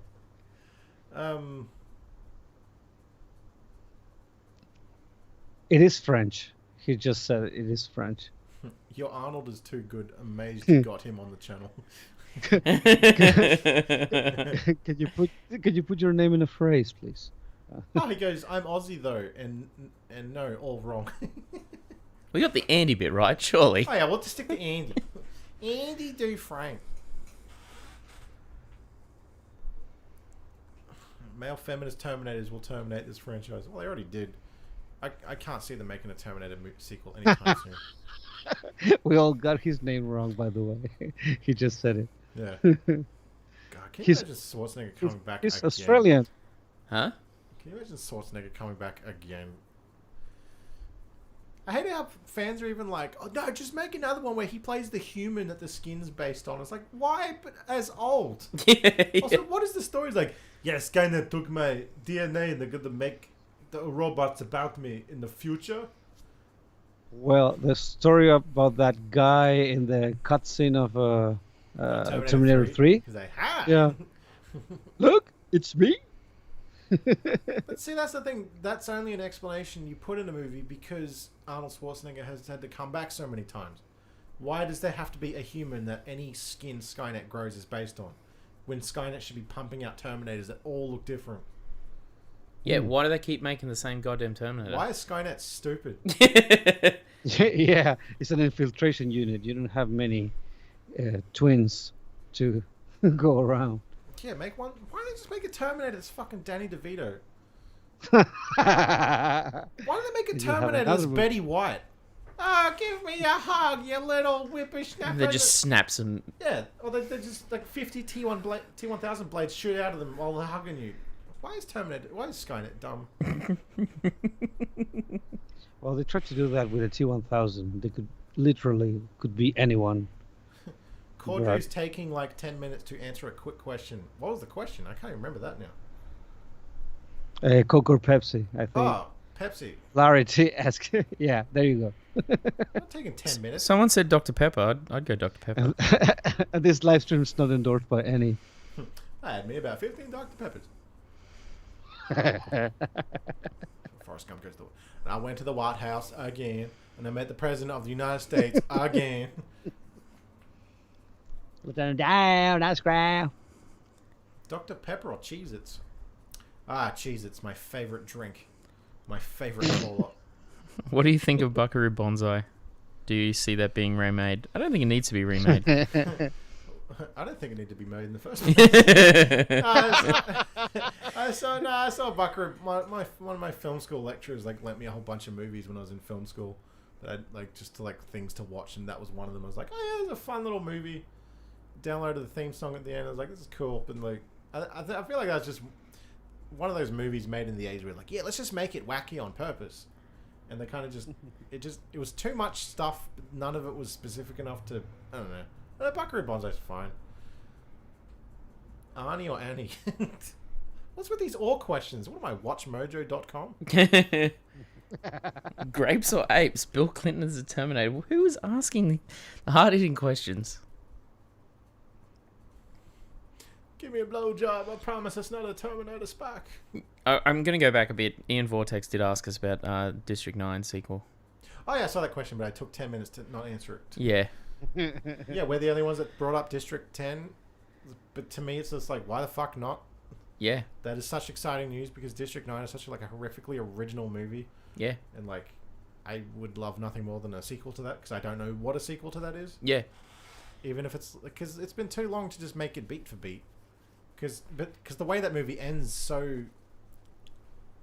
ominously... You can't do another movie beat for beat. No. It literally is a part one. That's how it ends. It ends with questions and ends with things not Ship resolved. flies off. Alien Vicus. Take your boy and go home. You have to make it. You can't make me go through all this and not make it. I fucking love that movie. Vicus von der Merwe. Now that's a name I can't screw up because I committed to memory. Yeah, no, I 100%. I'm down for a District 10. Training Day or Groundhog Day? You're making this Groundhog Day. All these all questions. Both of those films are both good. Have day in it.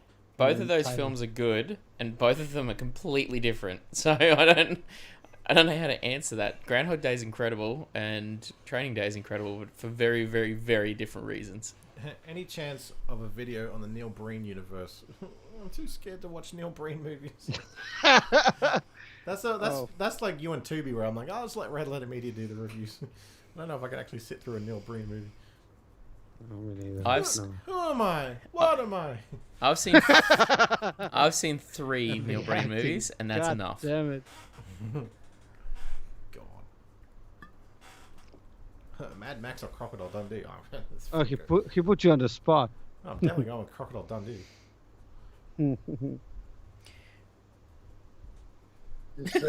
Peter Jackson is my favourite Australian director. Who said that? Oh. We were discussing Peter Jackson and when we were talking about the Snyder Cut earlier, and if there'd ever be like a Peter Jackson edit of Lord of the Rings. No, it'd be one week long. It'd be a week long. We just put all the films together. It was his original film to have the one film. Yeah, with 400 endings. Yeah. Is that the cat food? No, I haven't watched Deathgasm. I forgot about that. Is it the New Zealand one? What? Deathgasm? I don't know. I want Brain Dead on Blu-ray, but I can only order a Spanish copy. What is the dumbest movie title ever? We can 100% answer that. What's the new Conjuring movie called? Oh, The Conjuring, The Devil Made Me Do It.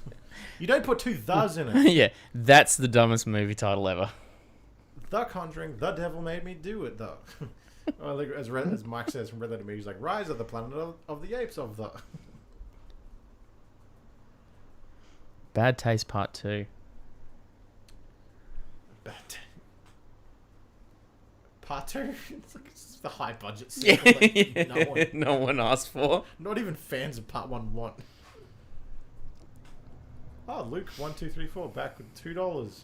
What software do you use to edit your videos? So I use Adobe Premiere. I use the Adobe suite. Like it's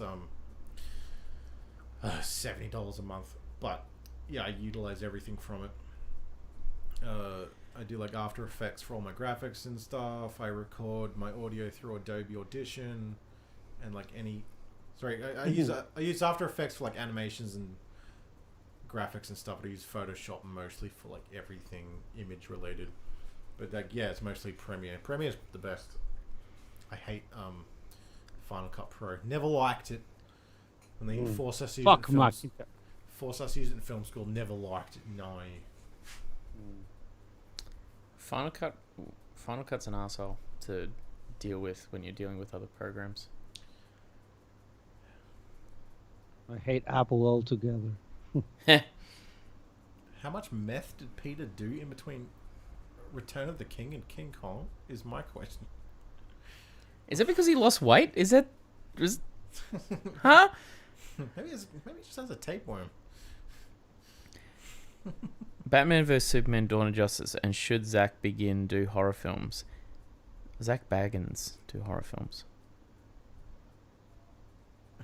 Doesn't Zach Baggins already do horror films? Because doesn't all of Ghost Adventures count as fake? Or is it not a horror film if it's just you hear a noise and freak out like the football high school jock that you are? Oh yeah, no shade to people who use Final Cut. I just never got used to it. I used Sony Vegas in high school, and then like going from that to Premiere Pro was such an easy transition. Where Final Cut was just too different. It was like a hipster of a program. I'm different. Well, it is. Those are pretty much friendly, like user friendly, but if you have that mindset for Apple, that's one thing. I used Avid in film school. That was fucking horrific. Yeah. Avid is so clunky. Ugh. Hopefully it's not the industry standard anymore. No. Oh, I'm pretty sure Premiere Pro. Back in film school, they gave us this massive fucking book to read on Avid. It's like, I'm not reading this. Ugh. You don't need a manual to use an editing program. Why? Well, back in my day, we used to have this massive books for every software. Back then, you'd have to go to the admin, get a dongle to plug into the bloody computers to use the fucking thing. Zach Baggins gave himself TB walking around old houses. TB? Not tuberculosis? No, I don't know. Well, isn't that one word? A tight butt from all that walking, from running from Ghost. Hipster program. Somebody quoted you.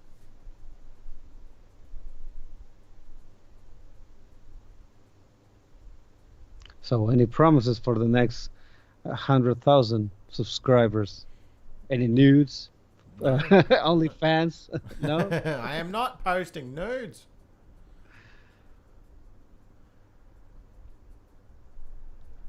Can you see how many people are logged in? Yeah, we have 52 concurrent viewers. DaVinci Resolve and Blender. Actually, Blender has become way more user-friendly in recent years than when I used it in film school. In film school, my film school, where they just introduced the Adobe suite into their computers, and so like the first half of the visual effects class, we had to use Blender, and prior to that, that's all they had, which I feel so bad for all the years before me, because then like once they introduced After Effects, I'd like go into school outside of like class hours and just practice it. All right, got to bounce later, Dan. Catch you later, Cole.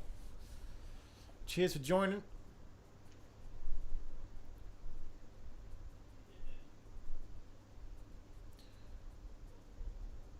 Cordz Effects, make an OnlyFans, please. See what you've done. Someone thinks it's a good idea. See what you fucking started. I am not showing anyone my butthole.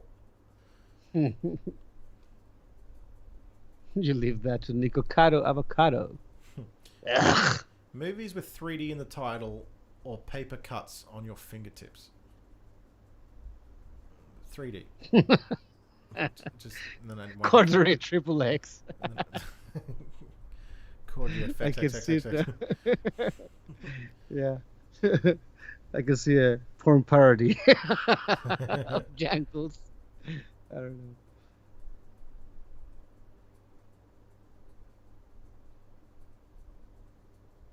El Niño Hamburguesa.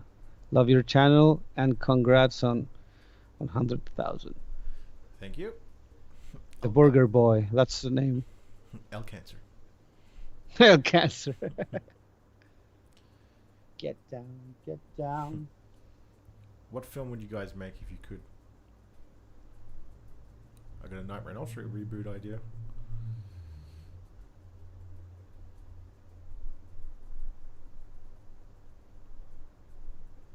That's the thing. I have 50,000 fucking movie ideas a minute.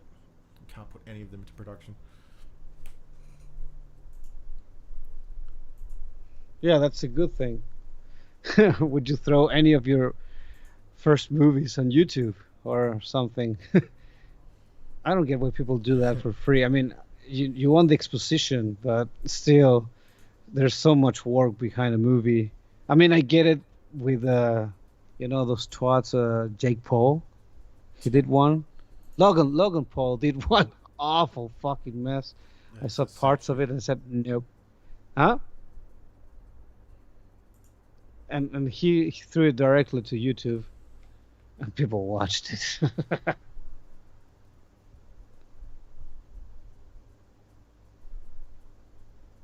So we have 100,055 subscribers.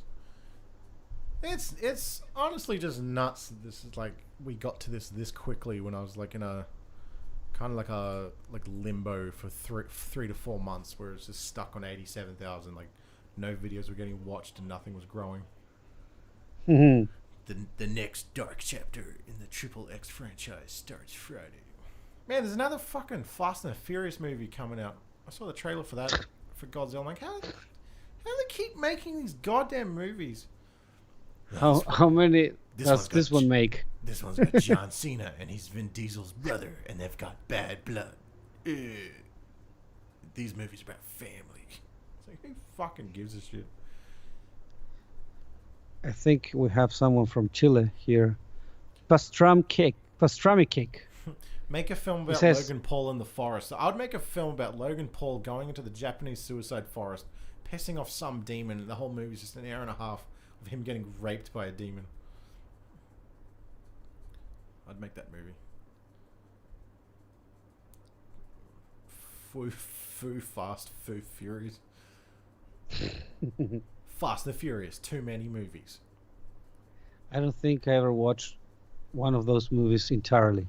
Like maybe parts of it. There's one with Gal Gadot in it, right? Or am I thinking of another franchise? So I saw the first two in high school. I was like, oh, okay, they're just about street racing, and then you see the trailers for the new ones where they're like this new movie trailer. They drive a car onto a bridge, and then there's somehow a piece of rope connects to the car, so they can swing the car around like fucking Spider-Man with a car. And somehow it lands on its tire feet and it keeps driving. See, that's why I hate blockbusters now, because they're just cartoons. It's like, no, man, this is fucking sick. I just want to turn my brain off and go see some action. Fucking have a fun time. I don't need a masterpiece. It's like, you people are ruining cinema. I just want to switch my brain off. It's like, but then I go see these movies with. So I don't know. I can switch my brain off.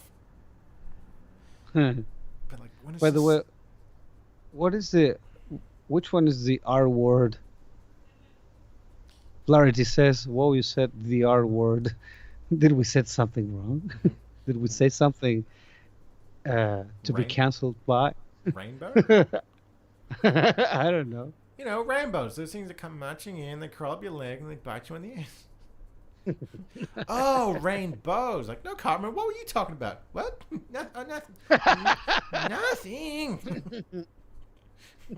No, what comes marching in, crawls up your leg, bites you in the ass. Nothing.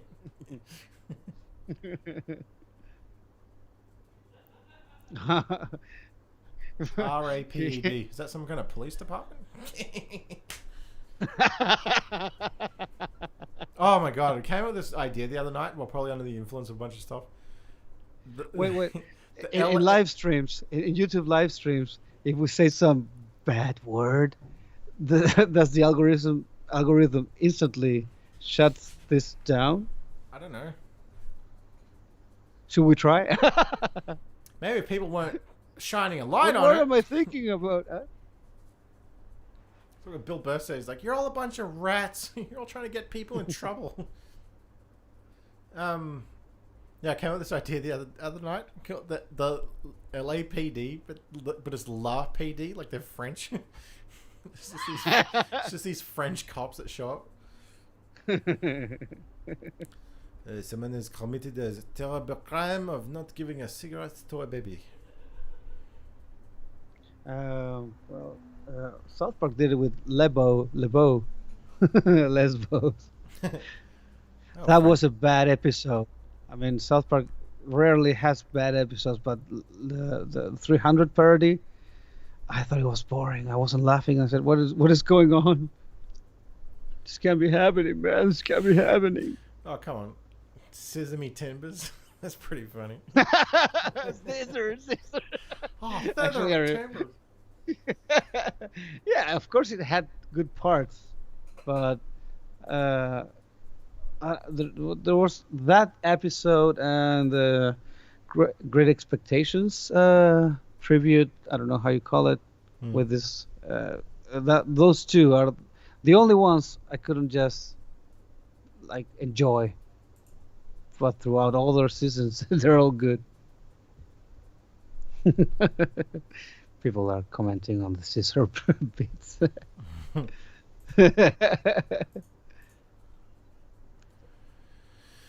Whew, it's hot. It's a hot one today. Have lunch with your favorite directors or get $5 every time you stub your toe. It's getting philosophical.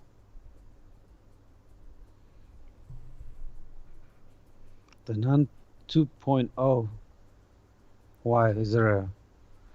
They're demanding for another video, a re-edit of your video, or the actual movie with more visual effects.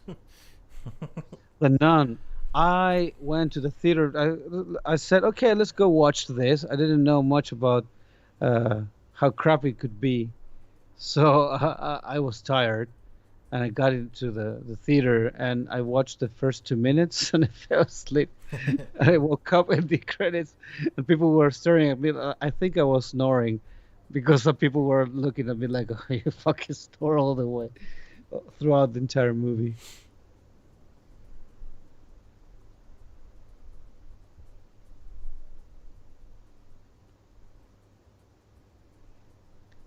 More visuals of the nun. Maybe they want more merch. Go to T Public. Yeah, everyone go to my merch store. Get yourself an "Oh my god, boys, this that nun" shirt. Goddamn saying, I never knew that would be my channel's meme catchphrase. Never fucking thought that in a million years. The Nun 3D, Return of the Nun 2021. How many nun movies are there? I mean, with the nun in it. She first showed up in some Conjuring installment. Conjuring 2. Then there's an image of it in Annabelle 2. Then it's in the Nun one, the one nun, the Juan. I think that's it. Well, who fucking cares? It's a nun.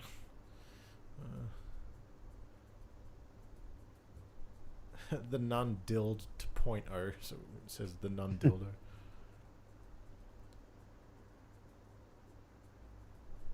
Nun on the Run. It's a Mad Max movie. Yeah, it's gonna be interesting. I'm sure there was a 90s movie with nuns on the run or something. I'm pretty sure. No, that's the cover of a Backdoor like Nuns Society album. Nuns on the Run. I'm trying to remember that movie. It's crazy. The chat in my OBS screen capture is updating faster than my actual pop-out screen of the chat. Any plans for making more films? Yes. I've actually got a lot of plans in store. Because after Jangles, I was kind of like really burnt out, and have just been putting all my effort into the YouTube channel for the past like 2 years, 3 years after we finished it. Because it's been doing its film festival circuit, and it's been like doing really well. We have so many laurels on the Blu-ray, on the back of the Blu-ray. But yeah, now streaming is the conversation we're having now. We're even thinking about putting it on Tubi, which I think everyone else in the Jangles team kind of feels like, ugh, Tubi, really? And here I'm going, it's going to be on Tubi! Woo! Maybe you can work a deal. I'll start Have they approached you? Yeah, then I start putting it in my rip-off universe videos, be like, you've seen all these shitty movies on Tubi, get ready for Lieutenant Jangle.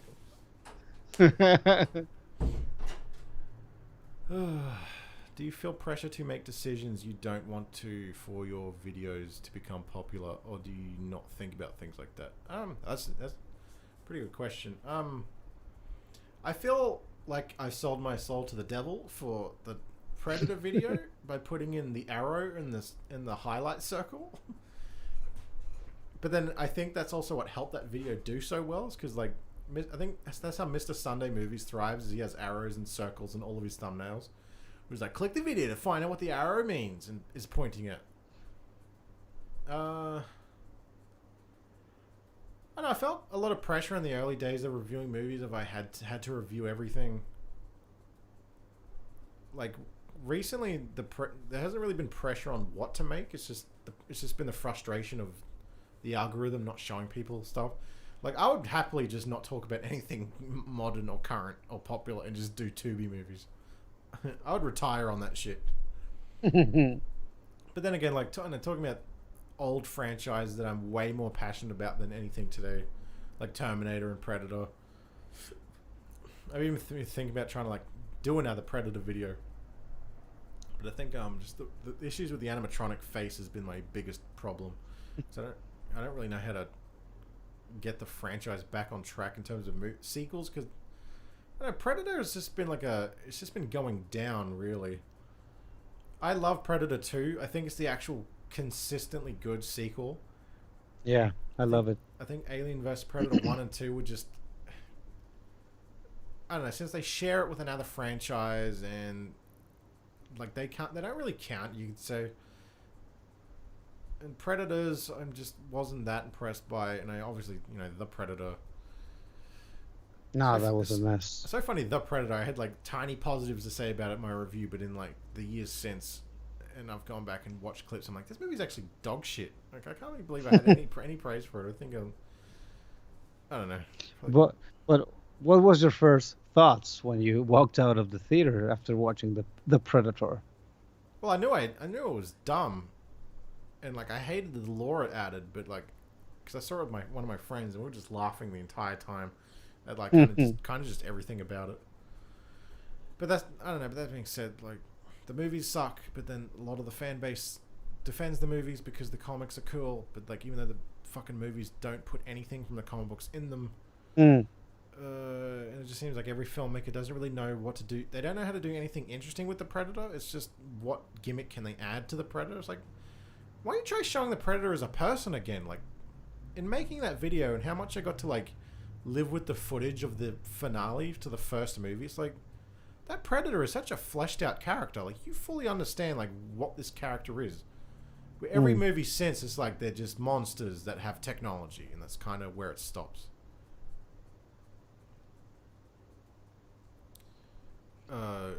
Yeah, they've just never been people after that. They've just been like monster with hunting gimmick. Yeah, I don't know. Maybe when you don't have that much pressure doing comic books, or I'm talking about expanded universe of any franchise. You can have books and explore stuff. They get more creative. They're less restrained. So whenever they do a movie, well, you explained it with Terminator. Always the same gimmick, always the same plot points. So I was thinking about, well, when I saw the Snyder Cut, you still haven't watched it, but I thought, yeah, this came after a fuck up, which was doing Batman v Superman and tried to shove like 5 movies in it. So in this case, I thought, yeah, could DC just make movies straight out of the comic books, like good stories? Not try to morph them into something new, current, and do something fun with it. You know, they could do just a trilogy with the death of Superman altogether, you know, with Doomsday and then the reign of the Superman. But no, they tried to do all the stuff that could compete with Marvel, and they just fucked it up. And then, well, that's why the Snyder Cut, I thought it was a good attempt to try to pull it back up, you know, the DC universe, cinematic universe. But well, let me know what you think later after those 4 hours. I don't know. I feel like I'm gonna watch the Snyder Cut. I'm not gonna have anything like that negative to say, just because I just know too much about what the actual situation is. Coming out of Justice League in the cinema, I was just like, everything about it was just bad. I still stand by my frustrations with fucking Batman vs Superman. Where everyone, like even my video of that, I watched the Ultimate Cut, so I watched his full vision of that. And if that's meant to be a part of his 5-point plan, and Justice League was the one that was butchered by studios, that movie is still just overbloated with too much junk. But like all the junk is just, you know, the comic books, right? So therefore this good. Like there's no emotional build up to recreating the Batman Returns fight or the Dark Knight Returns fight. Where where Batman has the full Frank Miller armored suit. There's no emotional build up to that, and like the whole nightmare dream sequence is like, yeah, it's a fucking dream sequence. I love how it's an accurate portrayal of a future movie, but it's legit just at the end of the day a dream sequence. So how can you even take it seriously? But then it just ends with Doomsday. Like why bring Doomsday into it? Like why couldn't Lex Luthor had like a second batch of kryptonite, and then Lex Luthor dogs both Batman and Superman, and he is still the be-all end-all villain. Why do we have to have Superman fighting another Kryptonian thing? Like he fought Zod in the first one, and then Doomsday essentially has all the same powers. It just happens to be a Hulk monster. But that's the thing, is like, why couldn't we have gotten a Superman movie later down the track with an actual Doomsday? But then you get the fucking fans be like, actually, it's not fucking Doomsday. It's Doomsday Part 1, where there's still like another Doomsday monster that's the real Doomsday. Just like you're like, yeah, Jesse Eisenberg's Lex Luthor is the worst fucking thing in Snyder's version. But then all these fucking fans come in and went, actually, it's Lex Luthor Jr., so we are still yet to see the real Lex Luthor. It's like, oh, it's great. So we had to go through, Lex Luthor Jr. shaving his head and wearing a business suit, even though that's not the actual Lex. I think they changed that to the Lex Luthor Jr. after the first trailer. It's like you had Lex Luthor there. It was meant to be a younger Lex Luthor, and then no, this is Lex Luthor Jr. because they chickened out because people were talking shit about the casting, which I agree. I don't see why that nerd had to be there. I have nothing against actors actually wanting to work, but sometimes you stay away from certain parts that are not for you. Yeah, but sorry. That's also Zack Snyder's vision of Lex Luthor and how bad that is. It's like, yeah, he's like a Facebook modern day Lex who's behaves like the Joker. Yeah. Ugh. I mean, that's the thing. Maybe that deal was Because you need to put us in parallel with Marvel at the stage of where they are right now. So you can make 4 movies right now. You would need just one, and you can have it in a 3-hour runtime. I mean, maybe that was the idea, and still, it's just one movie. Even I don't know, 2 parts maybe could have worked to build something up better, but no. Just cram everything into one single piece, even if it's 3 hours long. And then this one, of course, it was 4 hours long because you need to build an entire team, and you didn't want to fuck up again like you did with Suicide Squad. But well, maybe I don't know. It's a that Suicide Squad movie comes out of this vision of Batman. We're starting Batman 20 years into being Batman.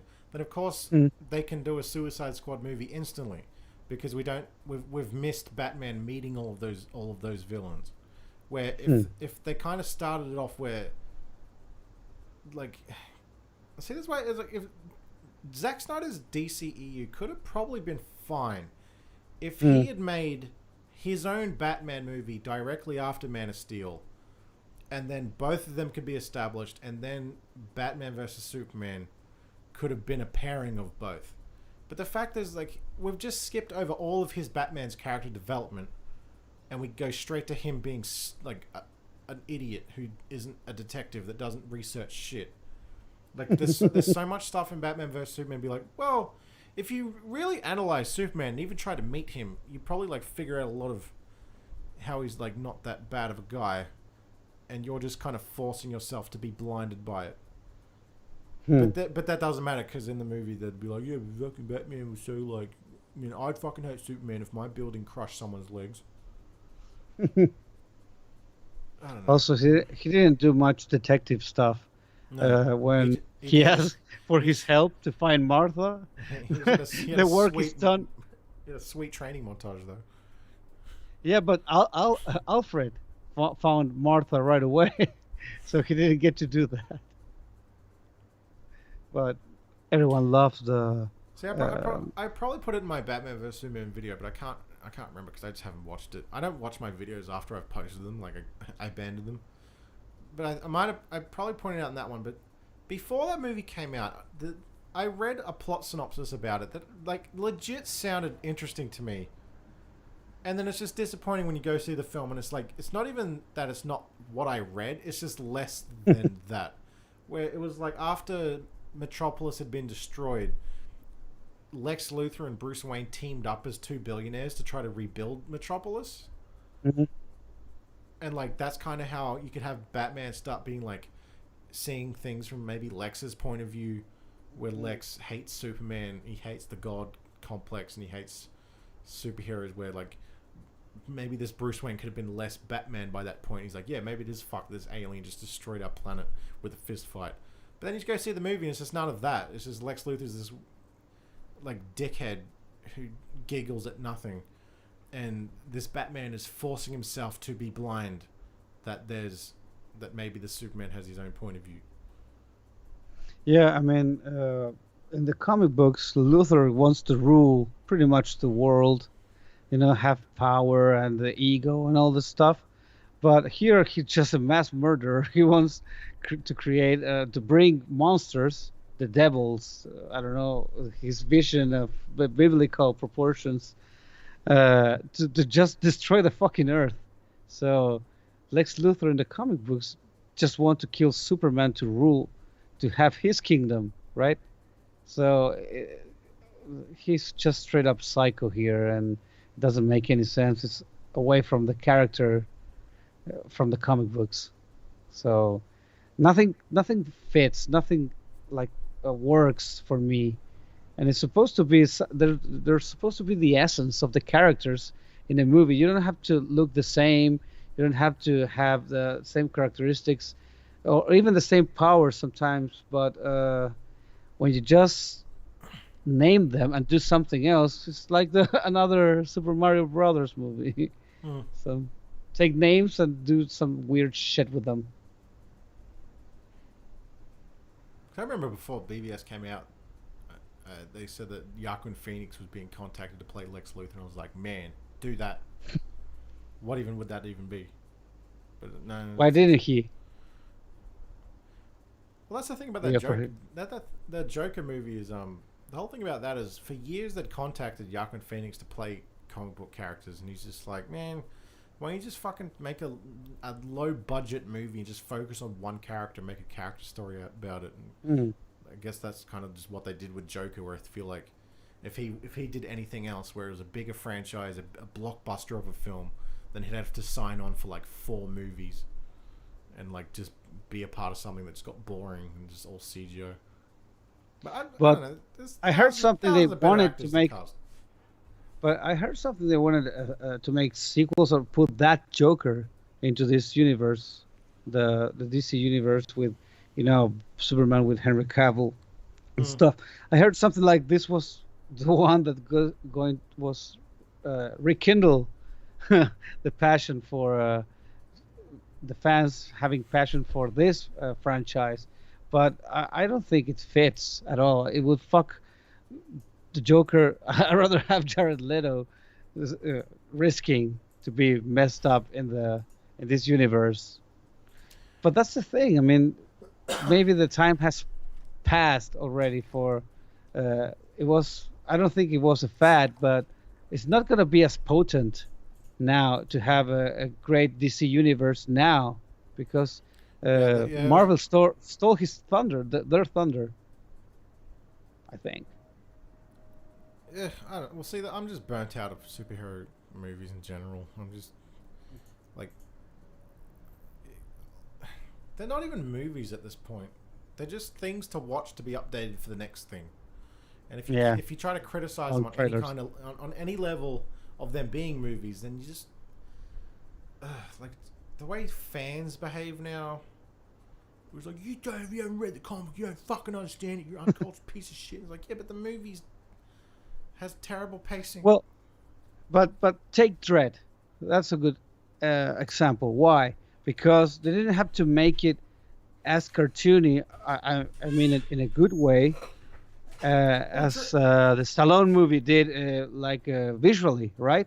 Well, Dredd just felt like an 80s action movie. Like, yes, he wears this silly-looking helmet, but outside of that, it's just an 80s action, gritty, sci-fi, low-budget movie. I would see that's the thing where I'd rather see a Dredd movie and go, hey, that movie's got like really awesome RoboCop vibes, than watch a RoboCop remake that's just a modern day blockbuster that's fucking bland.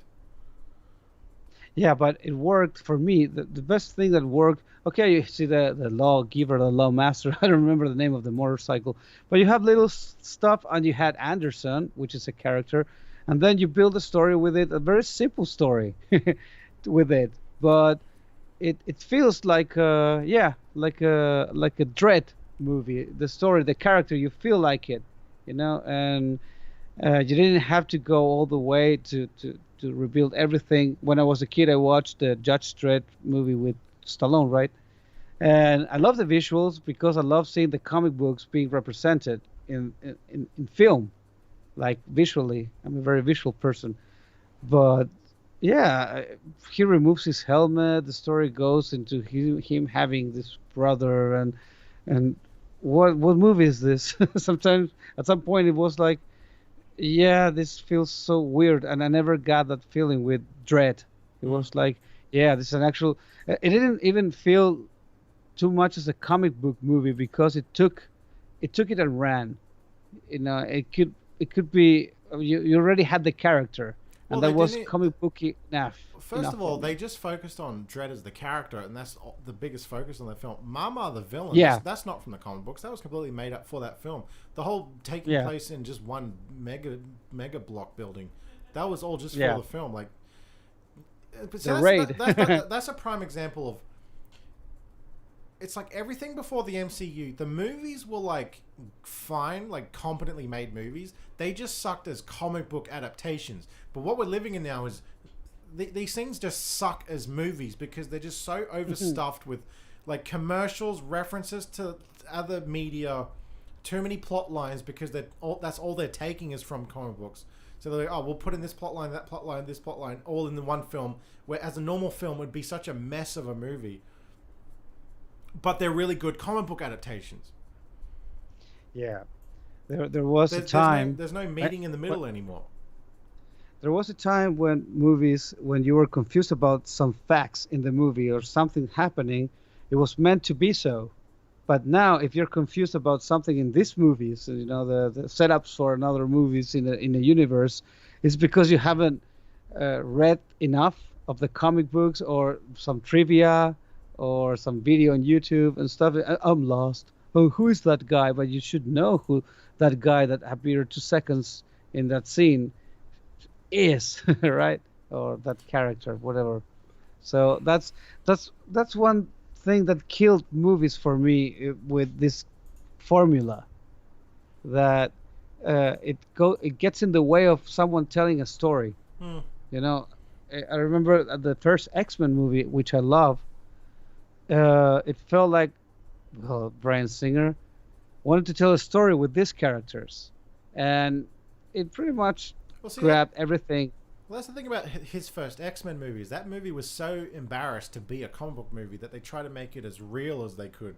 That's like we're getting rid of the silly-looking yellow and blue costumes. Everyone's wearing black leather motorcycle outfits. We're going to streamline their powers as much as we can. So like Cyclops won't have a big stupid goofy like uni visor. It's going to be like a more subtle thing. And even as the sequels went on, became smaller and smaller. Where now they can make an X-Men movie and it's like well, Deadpool's an oddity in this scenario where they're both amazing. They're amazing movies, fucking dynamite scripts, but they are also really good comic book adaptations. Where they but that's it. They can make the concept. Well, yeah, well, Deadpool works with the fourth wall in both the comic books and the film. Not just the fourth wall, but they can have Colossus be as comic book accurate as possible. But it doesn't matter. It doesn't matter if it doesn't even make logical sense. It's the way those Deadpool movies crafted their own universe. Yeah, he's taking 10 minutes again. What am I not answering? I don't know. We may have missed a lot of questions here. What do you want? I'm not answering all of your ore questions? Yeah. Already said Pepsi. Yeah. Shit, I lost my train of thought. These comments. Yeah, comic movies are over. Like, I'm mentally burnt out. Matt Reeves' Batman can be a masterpiece for all I care, but it's still just another Batman. I mean, it depends on also in what comic book you choose, right? Because Old Man Logan, when they did Logan, it's not like I mean, of course, it is a comic book and it has those action bits, but it was more of this drama, like go deep into the Wolverine character drama. And you see everything's fucked up and everything went to shit and there's no more hope or to try to make it feel as though. And you just have this beautiful drama in a movie with this character that happens to be Wolverine, but it's still in some way accurate to the comic book, or the template of the character. You know it's a good comic book adaptation? Happy. Is that a comic book? Was that a comic book first? Yep. Oh, I need to find that. Happy. Oh man, yeah, that good idea must have come from comic books. Now that you mention it, I'm gonna look for those. Either way, we should probably wrap up that topic. Valarity is right. Spending too long answering whatever the question that was posed 10 minutes ago, which we don't even know what the question was. Fuck comic book movies. Oh, these comic books I could read. The Ninja Turtle movie from 1990 is the best comic book movie ever made. Okay, I will watch these comic books. I will read Happy. I didn't know there were a comic book prior to this, and it makes total sense. Yeah, that's the thing. I found out that the boys. I mean, I knew that they were a comic book, but I never read them. And then I saw the series. This is good. And then I found the comic books. Well, some bits here on the internet, and the drawings were so fucking horrible. I said, sorry, I can't read this shit. Also, I didn't want to risk spoiling anything they could use for the series. So I said, fuck this, and I never read them. That's one big thing. Comic books need to look good to me if I want to read them. No, the 90s Ninja Turtles doesn't need more blood. That's ridiculous. It's fine as it is. It's the best, most perfect blend of the gritty comic book and the fun of the cartoon. The movie. Hey, Leonardo does cut Shredder's arm at the end with his sword. I think that's the best you're getting in terms of violence. And the first one? Yeah, there's a part where Shredder's arm's cut and he like grabs it and he's all cranky. Yes, Deathgasm's still on my list, but my list is on a sticky note, a digital sticky note that gets clicked off all the time, so I never get to relook at it. Aeon 2 Flux went all Britney. Oh, let him alone. I don't know. Leave him alone. Leave Tron guy alone. Aeon 2 Flux, I assume it must be a woman? I don't know. I don't know. Still. Okay, you want to wrap it up, Mr. Cordz, Mr. 100,000 bloody subscribers? Yeah, might have to, hey, because we've still got a whole 4 hours of Snyder Cut to watch, and then we will be recording a post discussion after that. Oh, so much just to make it short. So much talking in one day. What time is it over there in Australia? It's nearly 2 p.m. Oh, you're gonna end up late anyway. Yeah. It's almost 1 a.m. here. Hey, we're gonna have some Cubanos to bring the podcast all back around to the start. Do they take this long to be ready? Well, Andrew's been slow cooking the pork in the special juice he made before we started recording, but he's been cooking that for a few hours. But he's meant to like keep that cooking overnight. We're kind of like rushing it today. Now I'm hungry. God damn it! I remember the fucking movie Chef. We recommend Chef. Yeah, everyone watch Chef and then watch the Chef show. Jon Favreau. It's on Netflix, right? Yeah. Both the movie and the series? I think the movie was off for a little bit, and then it might be back up. I haven't checked because I bought it on Blu-ray, so I didn't have to fucking worry about that. I really wanted to rewatch it one day, and it just wasn't on Netflix anymore. And then it became the biggest pain in the ass to try to get it on Blu-ray, because every time I go to my local Blu-ray selling stores, they just wouldn't have it. And then I ended up getting it off eBay, and then by the time I go back to them stores, they're just stocked up on Chef, and then it's like back on Netflix. I was like, fuck. But at least I don't have to go through that problem again. Well, I don't know how many old schoolers we have here, but I would recommend. I did recommend it to you this week. The Last Blockbuster. I didn't watch that until last week. No, this week. The documentary about the Last Blockbuster store, video store. Do you know about it? No. Actually, I found it like beautiful. It was like nostalgic, and everything's about nostalgia now. So anyone that wants to know about these little things we used to have, not so little, the rental stores, the video rental stores. Yeah, it was a fun watch. I may watch it again. You should too. Yeah, maybe. Okay. I'm so go eat your cubanos. Yeah, my brain's kind of burnt out. I'm gonna need to like make another coffee. You still have 4 hours to go. Unless anyone has any pressing questions they'd like to quickly ask before we wrap this up. You hear that, Larry T? Any more? They have time in Australia? Yes, we have time. We have lots of time. We have so much time, we're actually ahead of America's time. You see, Ion Vortex watched it. Ion Vortex Productions. The last blockbuster was great. Number 1. Yeah. That was the one. Number 1, I think that's your name. Angry Video Game Nerd has a great video visiting the last blockbuster. I was wondering if that was from the same video. The Angry Video Game Nerd, where he was with his friends as James Rolfe, but they visited not only that one, but another one. I remember, a horror video store. But yeah, that was the one that they rented a video and stuff. Yeah, the same. I don't remember the location now, but yeah, it's fun. Oreos or Michael Meyer t-shirts. I don't get the connection. Sorry, Vlarity. Can help you out.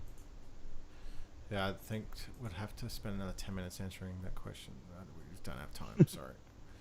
Fuck, I feel like shit. I missed this. It's 12 a.m. here, and I'm tired as fuck, and just caught this damn. It's all good. Just listen to the whole thing back once it's live. Just 2 hours and 30 minutes of. I honestly can't remember what we've talked about. You can email your questions at. Watch the Babadook in a haunted house or watch Jaws in the middle of the ocean. Oh, that's a question. Another one. Well, I will watch the Babadook in a haunted house because ghosts aren't real, but sharks in the ocean are. And I'd much rather, I live in a haunted house. I'd rather be in a haunted house watching a film on a television than being in the water in the ocean where a shark can actually be, while I'm distracted watching one of the greatest movies of all time that I'm always glued to the screen every time it's on. And you can be electrocuted. Oh my god, boys, it's that Snyder Cut. Everyone says it's good, therefore I'm going to watch. Oh my god, boys, Zack Snyder's vision's better than the Joss Whedon one, even though Joss Whedon didn't have a vision. He had a retcon Frankenstein to reshoot. I like this all you can ask streams. See? And only for $1 you can have nudes. Yeah, Marcelo's going to send you photos of his butthole. Now they can take a look at my ass. Alright, I'm going to wrap this up. Thanks everyone that's joined this stream. Thanks for all you lovely 100,000 subscribers. It's been an epic journey getting to here, and it ain't over yet.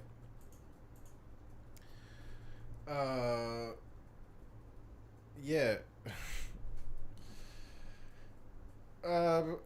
Maybe I should plug some stuff before we go. If any of you would like to support Cordial Effects on Patreon, that is always a big boost. Whenever the channel does well, it makes me a lot of money and helps and keeps me going. But when it doesn't do so well, Patreon has always been... Patreon hasn't paid a lot, but it's always been a reliable, consistent payment. But if the Patreon's list got bigger, it would only support the channel more, and yeah, it would help make stuff like the Rip-Off Universe videos. So if those don't go viral, then at least, hey, you got to have another Rip-Off Universe video made, and I didn't have to worry about slitting my wrist because I couldn't pay rent that week. If not, you can always check out TeePublic and buy some merchandise. I've just put up some new shirts. And like, yeah, that's pretty much it. Yeah, join the watch parties. Those are fun. Yeah, we've started doing watch parties on Patreon for the $30 a month tiers. And yeah, a whole bunch of us get together on. It used to be Zoom, but now it has to be Skype because now you have to pay for Zoom if you want to do longer than 40 minutes or whatever. And yeah, a bunch of us, me and the Patreons, we watch a film. We just did Starship Troopers, and before that we did Blair Witch from 2016. And the first one was Jeepers Creepers. But yeah, it's always, every time that creeps around every month, it's always super fun. And yeah. So, cheers for joining the stream. It's been fun. Answering all these pressing questions. And now, yeah, we're going to go eat some Cubanos and watch the Snyder Cut. And then in 8 days from now, when the sun comes up, we'll let you know how that went. Okay. Thanks for listening and hanging out. I'll catch you all next time. Look forward to the next video, which might be Evil Dead Theory Part 2, or it might be the Terminator Salvation review. We'll see. Whatever piques my interest after this. And yeah, catch you later. Cheers. Okay, bye-bye.